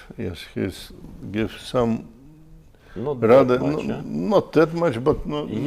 So he plays like we finally understood I should have King played. C7, Bishop f5. He says okay. No, bishop. Check is very important. I think there was one moment. Maybe we will come to this. Rook d1 check. Maybe king c8, but it looks dangerous. King c7, bishop b3, and now, strangely enough, I must probably play without e4, which is very counterintuitive, like knight d7 and just like playing like this. Of course, it's it's not equal. White is pressing definitely, but some other move than knight d7 because here g4 comes. But I felt like maybe it's not too bad at least. But I felt like if I don't play e4, I will be worse. But so is it like a5 here maybe, or some idea like that? Maybe a5 or something. Okay, this is very but very possible. White of course is pressing, but I thought that if I don't manage e4, it will be just worse. And I also at the same time I couldn't see how can I manage e4. But e4 looks e1, so natural, basically. Trying to exchange some pawns. I don't know what to do now. I've checking a lot of moves, but it's like everywhere worse. I couldn't really see what does. One possibility what we were considering is knight like d7 this immediately, like this, But even check on f4. Yes, check then e5. e5. Maybe bishop g5 is critical, but knight d7 actually looks very logical. Still it doesn't look tricky move because also maybe but wait, some if ideas. I take knight takes e4 here. Knight e4 is not dangerous. And check. Bishop yes, f4 check and rook takes e4. That's correct. That's e5, like rook e4. Yeah, okay, but this is still something in rook d7. It's a little bit better, but it's not over, the game. No, of course it's not over, but it's difficult. Looks very bad, but maybe it's not as bad as it looks. Maybe not surprising. As bad as it the king looks, is somehow safe. King is safe. Okay, that's maybe. But it's like it's a bit desperate, of course, knight d7. That's funny because I would evaluate this as very good for white, but when you see it, it suddenly becomes not so clear. Maybe clear, it's actually good drawing chances here. And after knight d7, can I play bishop g5? I'm wondering. Because that's a fine possibility, of course. Always there is. All in all, of course, white is better. But I mean, you need to be an engine. Bishop f6, you just give the pawn. Knight takes e4. The knight goes to g4 after bishop e4, bishop f6. Knight to e5 if I manage. It's not so easy. So now black's difficult. All of a sudden structure started to be sensible. It's a very difficult move. Maybe bishop f6, knight f6, h3. Sometimes these ideas exist. Some h3 is very often a knight f6. Knight f6 should be, I guess, and h3. Yeah, still white is pressing quite seriously, I guess. But what is okay? fighting like king g1 ef or what? a take where king Yeah, hides on because b8. otherwise it will be no, I just mean like king king g1. g1 or take simply. I mean, you yeah, not take. Yeah, and what he just gives up the pawn. Yeah, Giving a pawn bishop like c8, this. 97. Yeah. Yeah, okay. It's okay, it's true. It's not easy to win still, but Yeah, okay, engine will it's hold worse, this for sure, but it's not easy, Yeah, of course. it's worse. Yeah, of course. Yeah, because I thought, okay, I have to try to create some counterplay before resigning, but frankly, I was not sure that taking on d8 bishop a7, I didn't really see also there how to. But yeah, what Fabiano played is very strong in the first line. Yeah, Yes. yeah, because it looks a bit strange this maneuver, but Yeah, it's a like bit strange. I couldn't see what can I do after that. King b7 takes bishop g5. Yeah. Yes, because it's a kind of pin, yeah? I mean, Pin I have the covers, D line, yeah, but I'm giving up the c4 pawn. I don't care. Yeah, I want my square. So I thought, okay, there is no big threat, but I don't really see a move. I mean, it's like I don't know. I was spending lots of time, and I couldn't really find any reasonable option somehow. What is the engine saying? Very bad. He said position is very, very bad. And if something like rook h8, okay. Yeah, rook h8. Desperation. I thought even Yeah. an h3 there or No, something. I was, just okay. Here it was clear to me that it's bad. I was just trying to keep it going somehow. But bishop h4 is also strong. possible. Yeah, also good. We were showing, of course, this main line for this. No, but I How thought to at lose least the maybe game. rook d2 check I can fight. Yeah, I mean, kind of Here, fight is rook too strong d2. word, but at least maybe rook e2. Yeah, I guess. Okay, that Even would be king normal. f1 he's Yeah. playing. I thought rook But e2 takes on f3, and okay, limited material, at least some practical still drawing chance. Lost probably objectively, but thought okay, maybe I can get lucky and somehow manage a draw in a long run. I don't know, somehow. But But, it was very strong, knight a4. Knight a4 is very strong. Yeah, I missed it completely. Yeah, because I thought okay, I have active pieces, but I just cannot really. I couldn't really find any. Practically no moves, yeah? Then What right does also he say? c3. What is the best? He said it's over, basically, yes, he said. +2, yeah. Yes, Okay. and some desperate moves. Yeah. Now I just couldn't see anything here. I mean, h3 is h3, but no, with black, but I'm not in time. G4. Yeah, c3 or g4. Yeah, c3. Oh, c3 first. Yeah. I think transpose is G4 either first. way. Anyway, Bishop c8, anyway, c3, yeah, and c3. I'm rook d8. Knight And c5, 95, 94, 94. Just Yes, yeah, I think that's Yeah. very, very important. yeah. After knight a4, it looks like over. No, yeah? it's over completely. Yeah, it's now like just e4. Maybe we just show quickly, yes. Yeah, the rest was no. Actually, I was like one tempi, only two tempis, not Yes. in time. I mean, Great very close, checkmate very yourself, close. yes. Yeah. C3, rook. Yeah, but it just like doesn't work tactically. Yeah, rook D6 Yes, takes, here you bishop G4, were I giving cannot- everything, basically. Yeah, well, I don't have any other choice. Yeah, knight e5 and bishop e7 is important. Yeah, otherwise I had at least some chances. And now knight d3, knight c5 check. It doesn't work. Yes. So last try bishop h6. Just Yeah, this showing knight, this yeah, knight c5 check. bishop h6. but, Bishop h6. Yeah, with some trick like g4, knight takes g4. Yeah. Yeah, it started to look. I figure it's winning, but it's like it's somehow but at least knight takes g4. a little bit scary because you have some mechanism to create perpetual Yeah, bishop I mean, f4. I guess and, it's winning easily, but yeah, I mean, at least I get some bishop Ah, f4. I have and bishop some- e6 actually. Yes, Yeah. only with the bishop tricks. e6.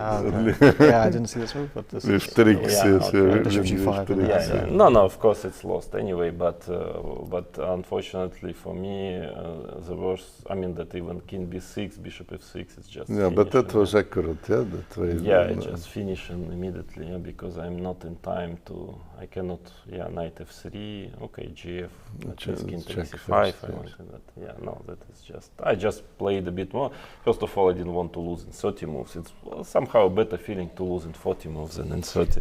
And just for public, but of course it's totally lost. I mean, there is no chance. There is no perpetual. Yes, if you would have like this, then Yeah, it is yeah. I mean, already like, draw, yeah, at yes, least. I mean, Yeah, my maybe, plan maybe. is But unfortunately in chess, you know, you move if one it's after black's move here, I another. would be interested. If it was black's move, like if white makes some a3, bishop f4, then I'm really not sure. Yeah, Because yeah. I don't If we have time, yeah, that's a good I'd question. still It's because still winning, yeah? bishop h4. Still some, so- but winning for some, maybe, I don't know, bishop h4. C4. Yes, we still can. Yeah. We're still just in time because we. Because bishop h2 threatens mate, but bishop f2 is covering. No, I was also thinking that I want maybe so bishop rook g2 check, e3, bishop takes yeah. h3, and then rook g2. Yeah, it's want scary. To give perfect, It's kind scary. of, yeah, but I'm 2 temp is not in time, yeah. That's yeah, after h4 we just I cannot create any mating. I think we just show the moves for. I wanted to get mated, but somehow I hoped You to failed. get mated, You but failed I to failed. get Yeah, mated. yeah. I mean, I hoped that I didn't really care, but I mean, I hope that I saw Fabiano maybe will find some nice mating. I was trying, mating but you net. were avoiding it. And then okay, then I will just. I wanted to actually to give Fabiano Some mate, chance, yeah, yeah, to mate. No. Somehow, unfortunately, there was no direct mate. So. No, he was close. He had check No, and of course, mate, yeah, but yeah, you that is, should play king yeah, k6 then. No, yeah? but I wanted Fabiano to find a way how that I cannot defend against mate. I didn't want to blunder mate him, but unfortunately I can't defend. Yeah. No, then it was. Yeah. Then okay, just. The main plan was working here. Yeah, yeah, that's also a good plan. Yeah. I mean, if I don't know if white is winning, if bishop on b3 wouldn't be on the board, maybe I would have considerable drawing chance. Some drawing chances. That wouldn't be so easy. Because then you would play bishop g7, right? Yeah. And then it wouldn't be so Yeah. easy, yeah. Some drawing chances, but with a bishop, no, okay. Okay, simply not enough material to find some Yeah, something no, here. perpetual. No, well, thank you very much actually for showing your game with us. What are your impression of the tournament, and maybe some words about this no castling chess? I like it a lot, no castling chess. I mean, I really like it. I'm enjoying a lot because positions are fresh, always some fancy things going on the board, a lot of decisive games. So I personally like it more than classical chess because there everything is more or less known already and difficult to get such exciting games. Like I had basically every game practically, yeah, was full of action, yeah, and so yeah, I'm enjoying pretty much. Okay, someday I play well, someday my opponents play well. I think today Fabiano just played the perfect game. I mean, I had no chance simply, and so I'm not even disappointed because okay. And you start from totally crashed. Maybe from move 3 or 4, you start thinking basically. Yeah, every game, sometimes I'll move 1 even. Like yesterday against Dmitrij on move 1, we were on our own b4, d5. Okay, already then. Yeah, but a lot of things, always like both kings are weak.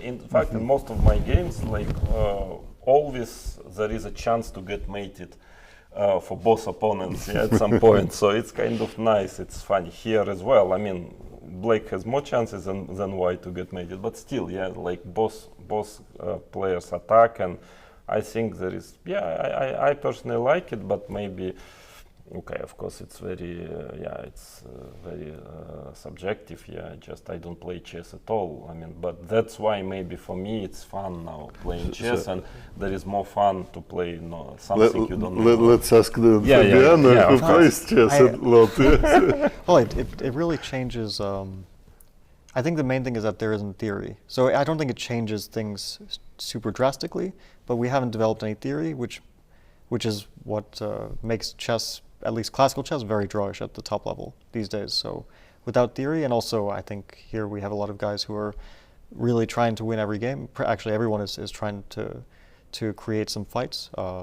trying to win with either color, even you could say, and that's leading to some very exciting chess. I thought it was funny, Dmitrij's game today also, because it looked like they played a line where White normally sacrifices the right to castle, and Black can't castle, because this White plays King F1 early on. So I thought the opening is a very, very interesting. That was clever choice of Dmitrij, yes, to choose the variation. Maybe Pavel didn't choose. He already lost the right to castle. But I did some analysis, and even I'm usually surprised early on because you can't really dig super deep. It's just chess is too big, and it's taken us, so many decades to get to a state of modern theory with engines, and still we're figuring things out in normal chess, but in no castling chess we're just on our own, which is I like the freshness of it. I've been enjoying the games, and also I've been playing a little bit loose in some games, like yesterday for sure I was playing a bit loose. Today I actually I mixed up the pairings. That's why I decided to play more solidly, because I thought that I was playing Pavel, repeating the first half, and then right before the game we were discussing and we found out that we were playing each other. Yeah, I was not totally sure also. I mean, if I'm playing 5, but I said, okay, most probably we play each other, but I'm not sure, so... But yeah, here preparation is not that important. But what another important element, it's not only about the opening, or it's actually difficult to play it, this chess, because it's one of the most difficult element in chess is your king, yeah? When your king is weak. And here it's like your king is almost permanently weak, yeah, in this game. So it makes it actually more difficult, and that's why also it's more fun, kind of, yeah, because yeah, it's not only that there is no theory, but also, yeah, it's like it's a headache what to do with a king. Yeah, it's that is why it's more difficult and maybe more entertaining also. Yeah, because of that. It's actually an interesting point, because I think in our first game I thought that this would be like the Slav line that we played. I thought it would be super healthy for black and super solid, and still I ended up with somehow a weak king the entire game, even though I thought it's like simplified closed position, where normally I should be able to get my king to safety, but somehow it was still very difficult.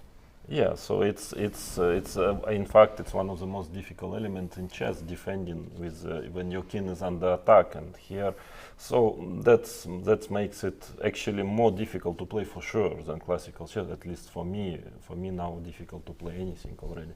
But I mean, it's definitely much more. Yeah, you need to think much more. There are much less patterns and so on. But I think it's also more like entertaining.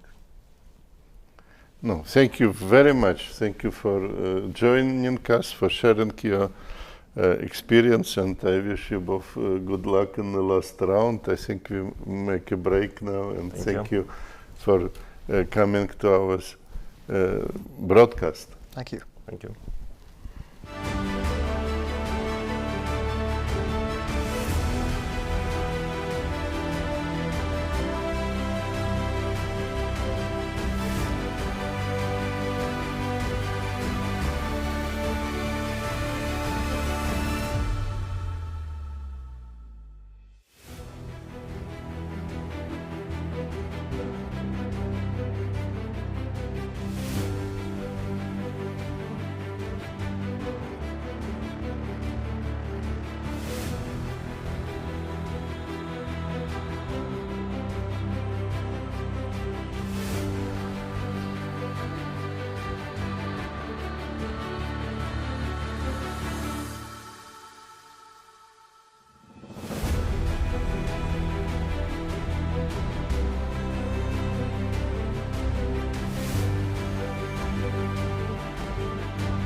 Hello and welcome back, and what a treat it was to have not just the two of them, but with you. I was sitting here behind the scenes enjoying the show on offer.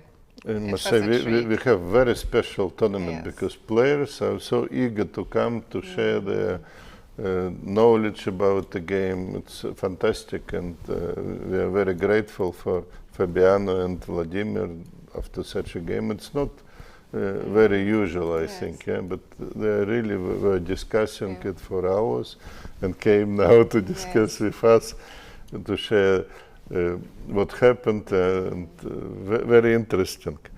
Let us What is also very interesting is what's happening in the A Open, because there is one player, and his name is Frederik Svane. You can see him on the left-hand side of the video. He is fighting to take the sole lead. And he was actually very considerate, you know. While you guys were doing the interview, he was thinking almost for the whole time. Let us see what happened quickly when we left, because Black made a kind of committing decision. I don't think it is so good. It looks more. This was the moment where Frederik fought for a long time, and he played rook d4, which looks okay. Check happened. He just repeats the move. No, it was then the second time. And here he has to make a decision, and he went for this. No, but that was actually very clever to spend some time here. You have to make sure the black pawn doesn't run too fast. Now black took. White played rook h5, yes. And just let me make the moves. Rook h5, and black went rook g4. Yes, and played a5.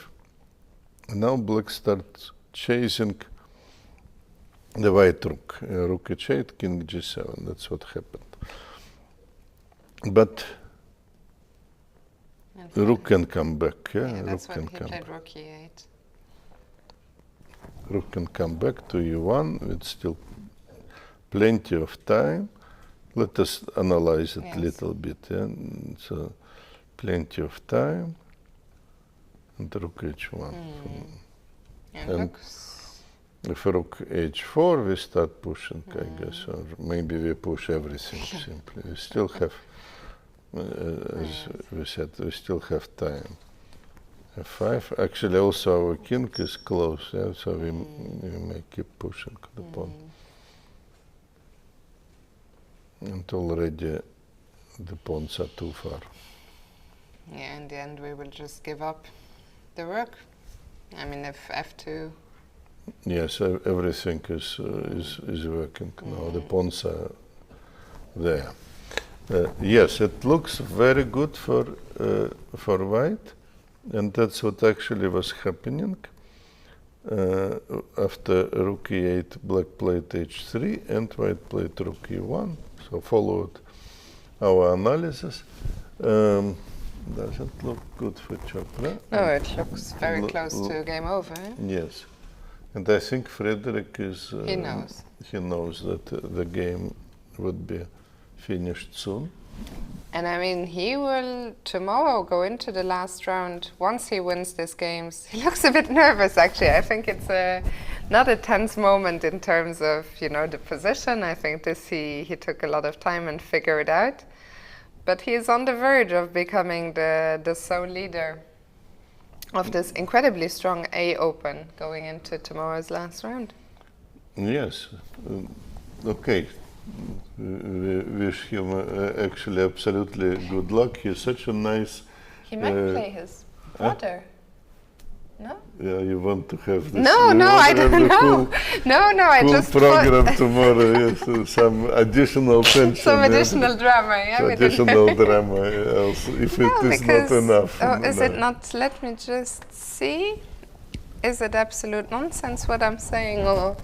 Is no, it is maybe possible. I think it is may be possible because he played already Alexander, yes? So nobody will be on 6.5, yeah?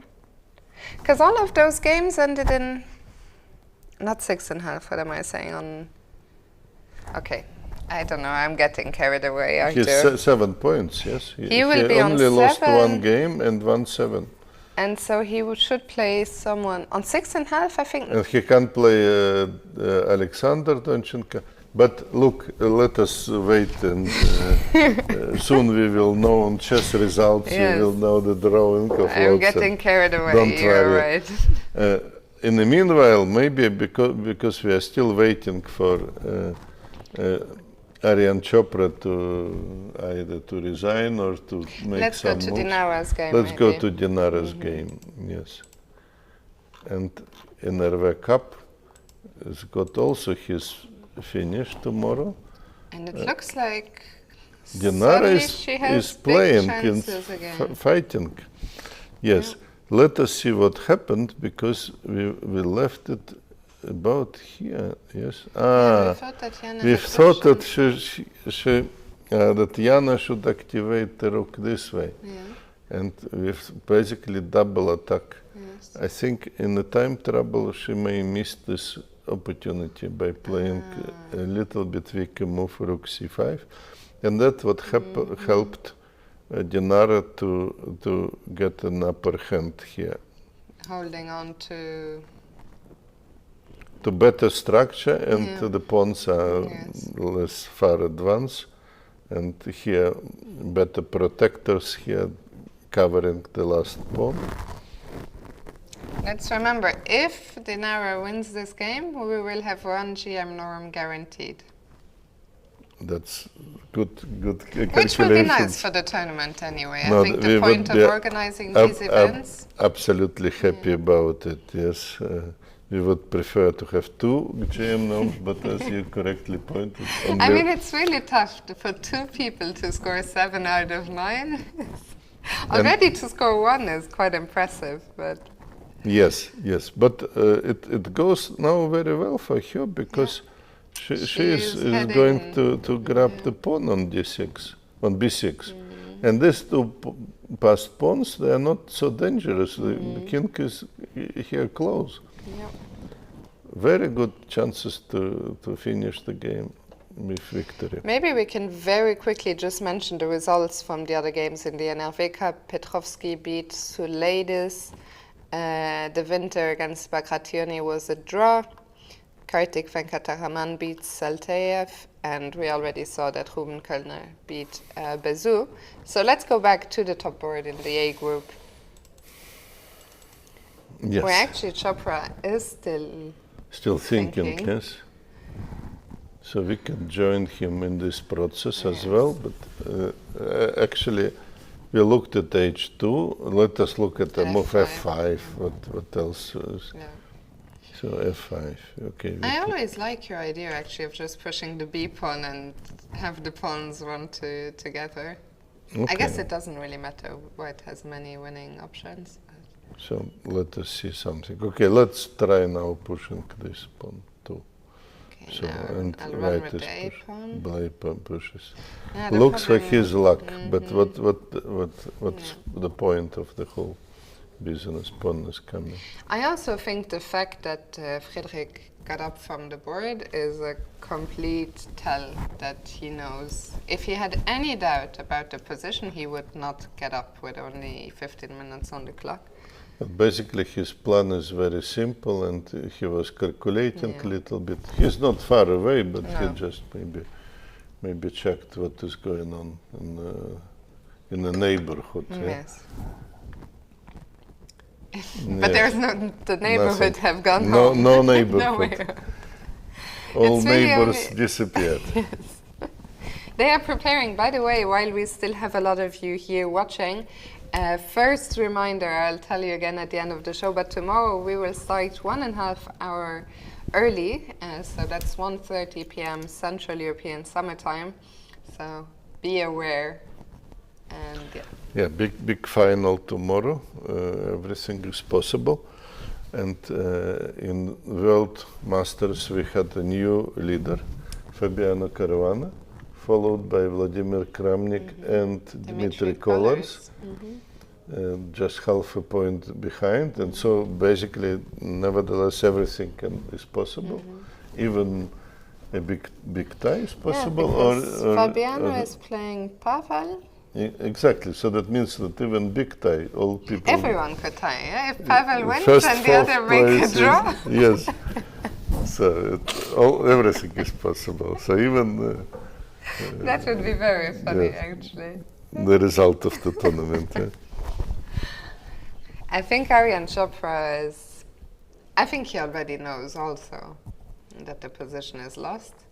That is true, but it is It's somehow so tough because you lose round 8 and all hopes disappearing. are gone. Yes, and all hopes for the top place are disappearing. And yes, I still think he would be trying to find some chance, some practical chance maybe. But, you know who's still playing, Arthur? no. Filipa Pipiras. Filipa is still fighting. Let's have a quick look.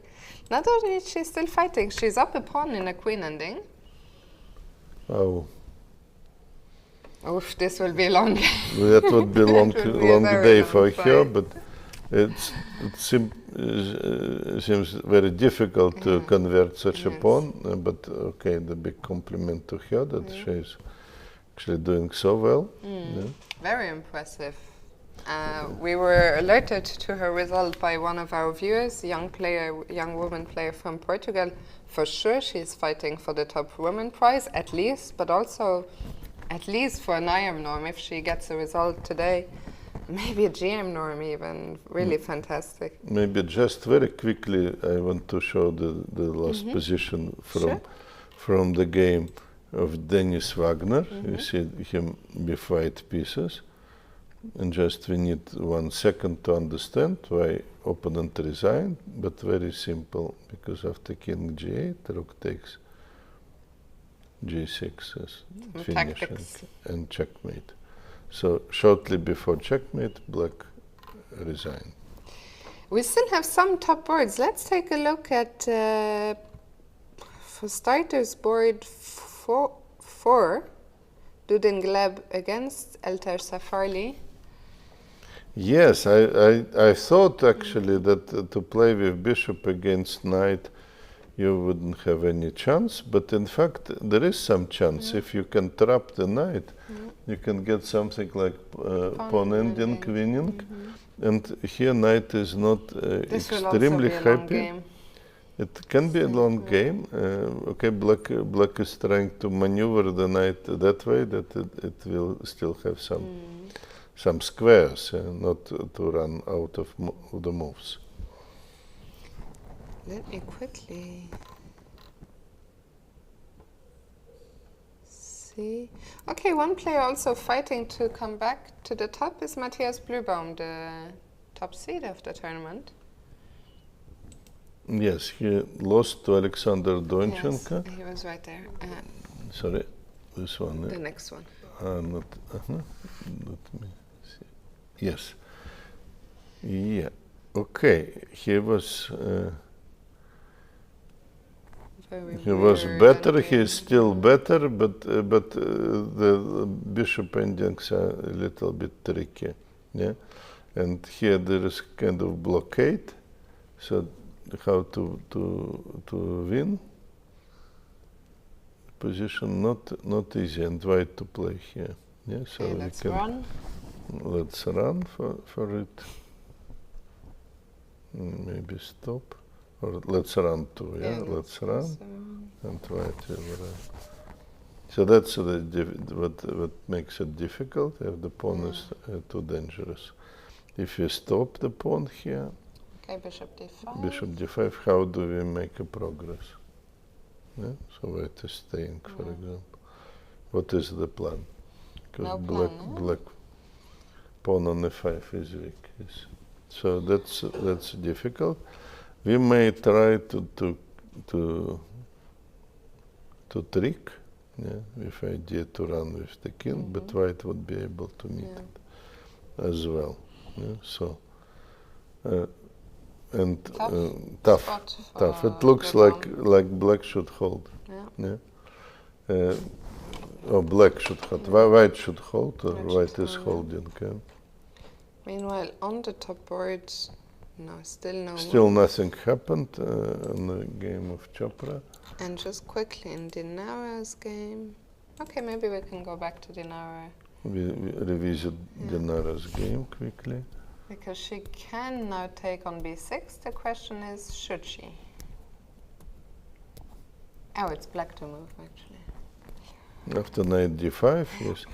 Okay, what to do? Because if black pushes the pawn, you may lose it immediately, yes?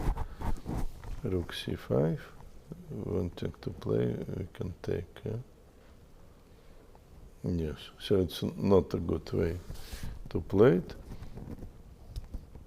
So not g3, but what then? Yeah, white threatens to take. Let's say f5, and let us see if white can take on b6. Because black here starts pushing pawns. In fact, here we have situation which is not winning for white. Because the black king gets to c5 or what? He gets to the pawn, at least close to the pawn, and the problem is that white king can stop it, but he can take anything, so he needs the knight to come back, and to hold it. And meanwhile, black king is running to meet the pawn. So that is a practical chance, but of course white is not forced to go so primitive. No, of course not. Yeah, and he has maybe better ways. We can look at something.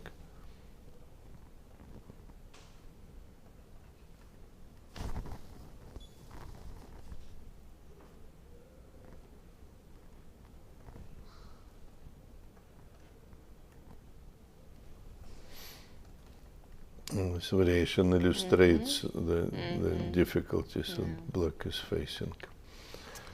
Still, this actually the position what we probably should pay a little bit more attention, because we see there is some technical difficulties here still ahead, and Jana is fighting. Okay, she is to play. We said f5 is a serious try. Yeah, under 10 minutes now for the two players. For Dinara, of course, this is such a crucial game. Remember, she needs 1.5 out of 2 to score a GM norm, and she's played f5. She played f5, and we know that if Dinara takes, it's a draw.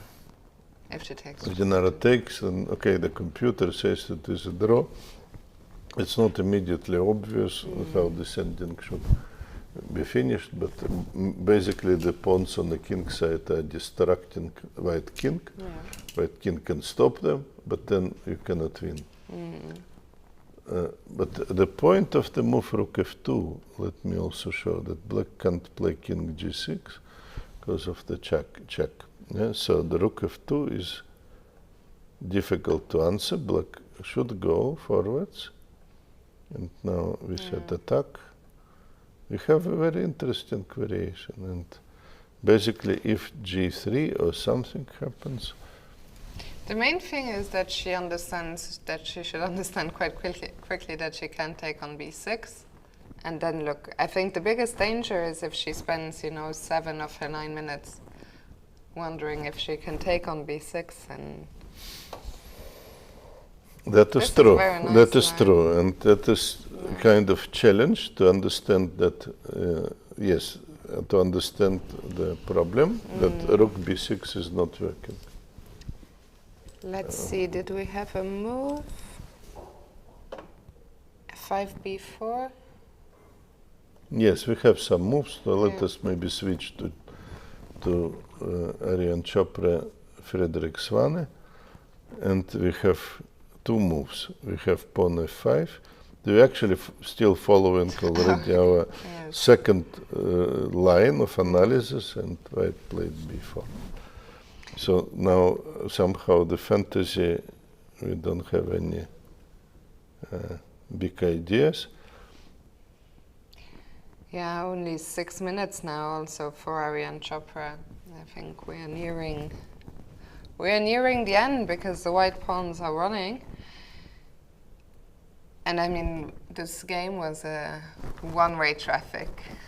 It was, in favor was one-way traffic after this beautiful preparation of Frederik and this bishop d8. That was a hammer. Yeah, Yes. we say it. Yeah, a very strong move. King f6. Okay, no, f4 was our analysis, but in the game was king f6 was played. So let us consider the pushing pawns. I don't know what black can do. He may give a check, asking white maybe to come back with the king. That makes sense. h2. Okay, that looks like a variation. You can stop it and push it. And we can push take it. on h2 even. Yeah, then rook. And then Still, we can. No, you're right. We can take and then defend, protect it. Yeah. So that is another way. But also we can push the b pawn. yes. It looks like very, very simple task for Frederik. Frederik has Really, already played a6. I think most people in this open tournament would win it without any difficulties, this position. Doesn't matter in which hole you are playing. Yes. Yeah? I even, you know, my end games are terrible, but I would like to think that I would win this one. No, it is very understandable what white is doing, what is the plan. Just push. Pushing the pawns, and our pawns are not so far, but they are on a bigger quality, yes? Yeah. So that's a big way. For black, it would be much better to replace the pawn f5 with rook and pawn on g4. Then it would be positioned, but you are not allowed to make such moves.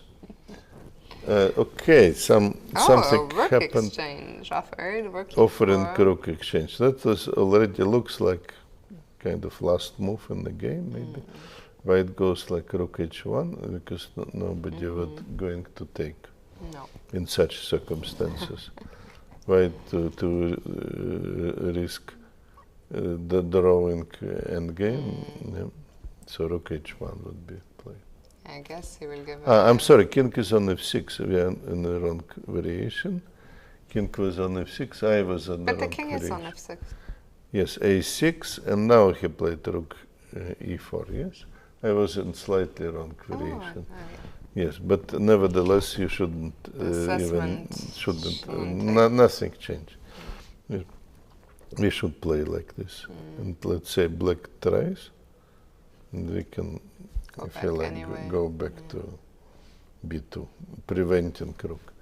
Let me try rook e6, and here we even can take because black cannot take. Yes, so something like this is a good final. I'm sure that white wants to play rook h1. Yeah, Frederik. But there are different ways also to win this. He was getting ready to make a move. I think it will be rook h1. It looks like the most straightforward move.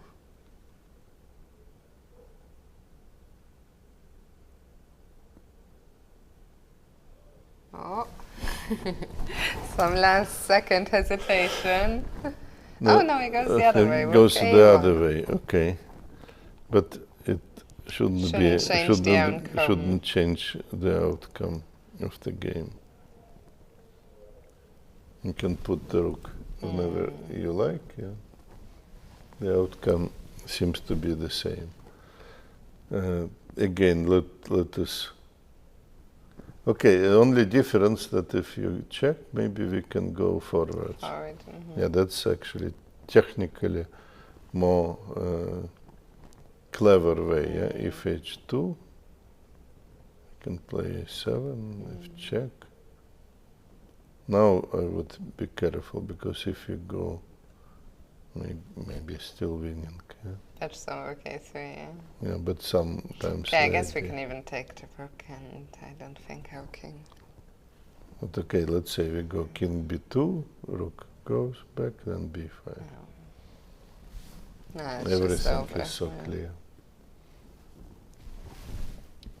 4 minutes for Aryan Chopra. I think even under. Okay, h2. He goes h2. Well, it doesn't matter so much. We go a7 now.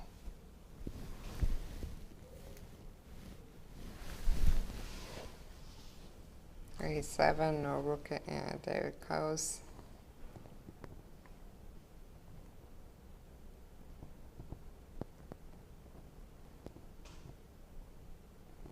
Rook e3 check. And again, it doesn't matter. But maybe I think you will go back. More accurate to go to back on b2 Yeah. because only rook e8 is possible, and then we go b5, b6, and pawns are just winning themselves. Yeah. So that's actually the position stays on our analysis board. So we try to predict if it will be the position in the game.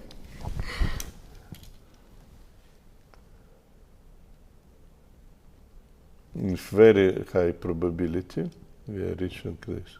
I think so too. Let's see. But we see that, of course, yes, and we are coming to the same position as in our analysis. Yes, one more, and we got both. We caught up, yeah. There we go. Yes. Yes. Okay, we have the position in our analysis. And maybe we'll see a resignation and black resigns. That would be another prediction. Yes. I think would so be too. very nice. So we don't need to. No. Yes, very good. I tell you, Very good. everything called perfectly. Yes. Congratulations to Frederik Svane, who is the sole tournament leader going into tomorrow's last round. Amazing story, Yes. Amazing player, and we wish him, of course, good luck in the last round, Yes. but it may still be difficult because most likely he will have black pieces Yeah, and would need to defend his leading position. absolutely. Let's make a final prediction of what will happen in Dinara's game, and then we will call it a night. Let us see Dinara's game. Just 1 second. First of all, I think she was not taken on b6, but somehow won a pawn. So what happened? No, he took with rook on b6. She took? She took with rook on b6. Black played g3. No. Oh la la! my We have here such a Drama. Such a drama in one move. Dinara made the wrong decision, and here after exchanging rooks, she was not winning anymore because we can show it probably because king would be running here and staying close to the pawn. There's no way to make progress. No way to make a progress. We can just only Incredible. defend this pawn with the knight, but we can't do much here. So it was a draw. But instead of going for this, after rook takes b6, black went for some trick which was not working anyway. But could it be that we have the wrong I think they are just very tired. yeah. Look, white could Yeah, it's simply very take nice. Yeah. and to play rook g6 here and Very, very win on the spot. But of course any move is more or less winning. Check first and then to bring knight on a4 would be still winning. But we see such a drama here. Actually, we have a few more moves. Few more moves. Let us see what happened. So king f8, knight f4, rook d6, and king e3. White is definitely winning, but now I am afraid of making any prediction, but I think Dinara will win it. Yeah? Yes, Rook a6 the worst happened. is behind her now. But she was like winning in just one move. Yes. So she's also very nervous, Yes, and yes, taking yes. on b6 was a big blunder. Okay. We have to be neutral in this case, basically. Yes, of course, we wish good luck for both players. We see very nice A open with one of our stars, young players, Frederik, Svane taking the lead. Yeah, and what a generation of the players we have. I was talking about them, and we also have a superstar, Vincent Keimer, as well. So we have really these young players coming and showing a very good chess. This is going to conclude our show for today. Tomorrow, the last round, we will start an hour and a half early at 1:30 p.m. Central European Summer Time. Thank you so much for watching us today. Don't forget to check out our YouTube channel for some extra content, interviews, impressions. Thank you for your lovely comments in the chat. I see you all. Thank you very much. We will be excited to be tomorrow with you. So please come for the big final. See you then. Have a good night. Bye-bye.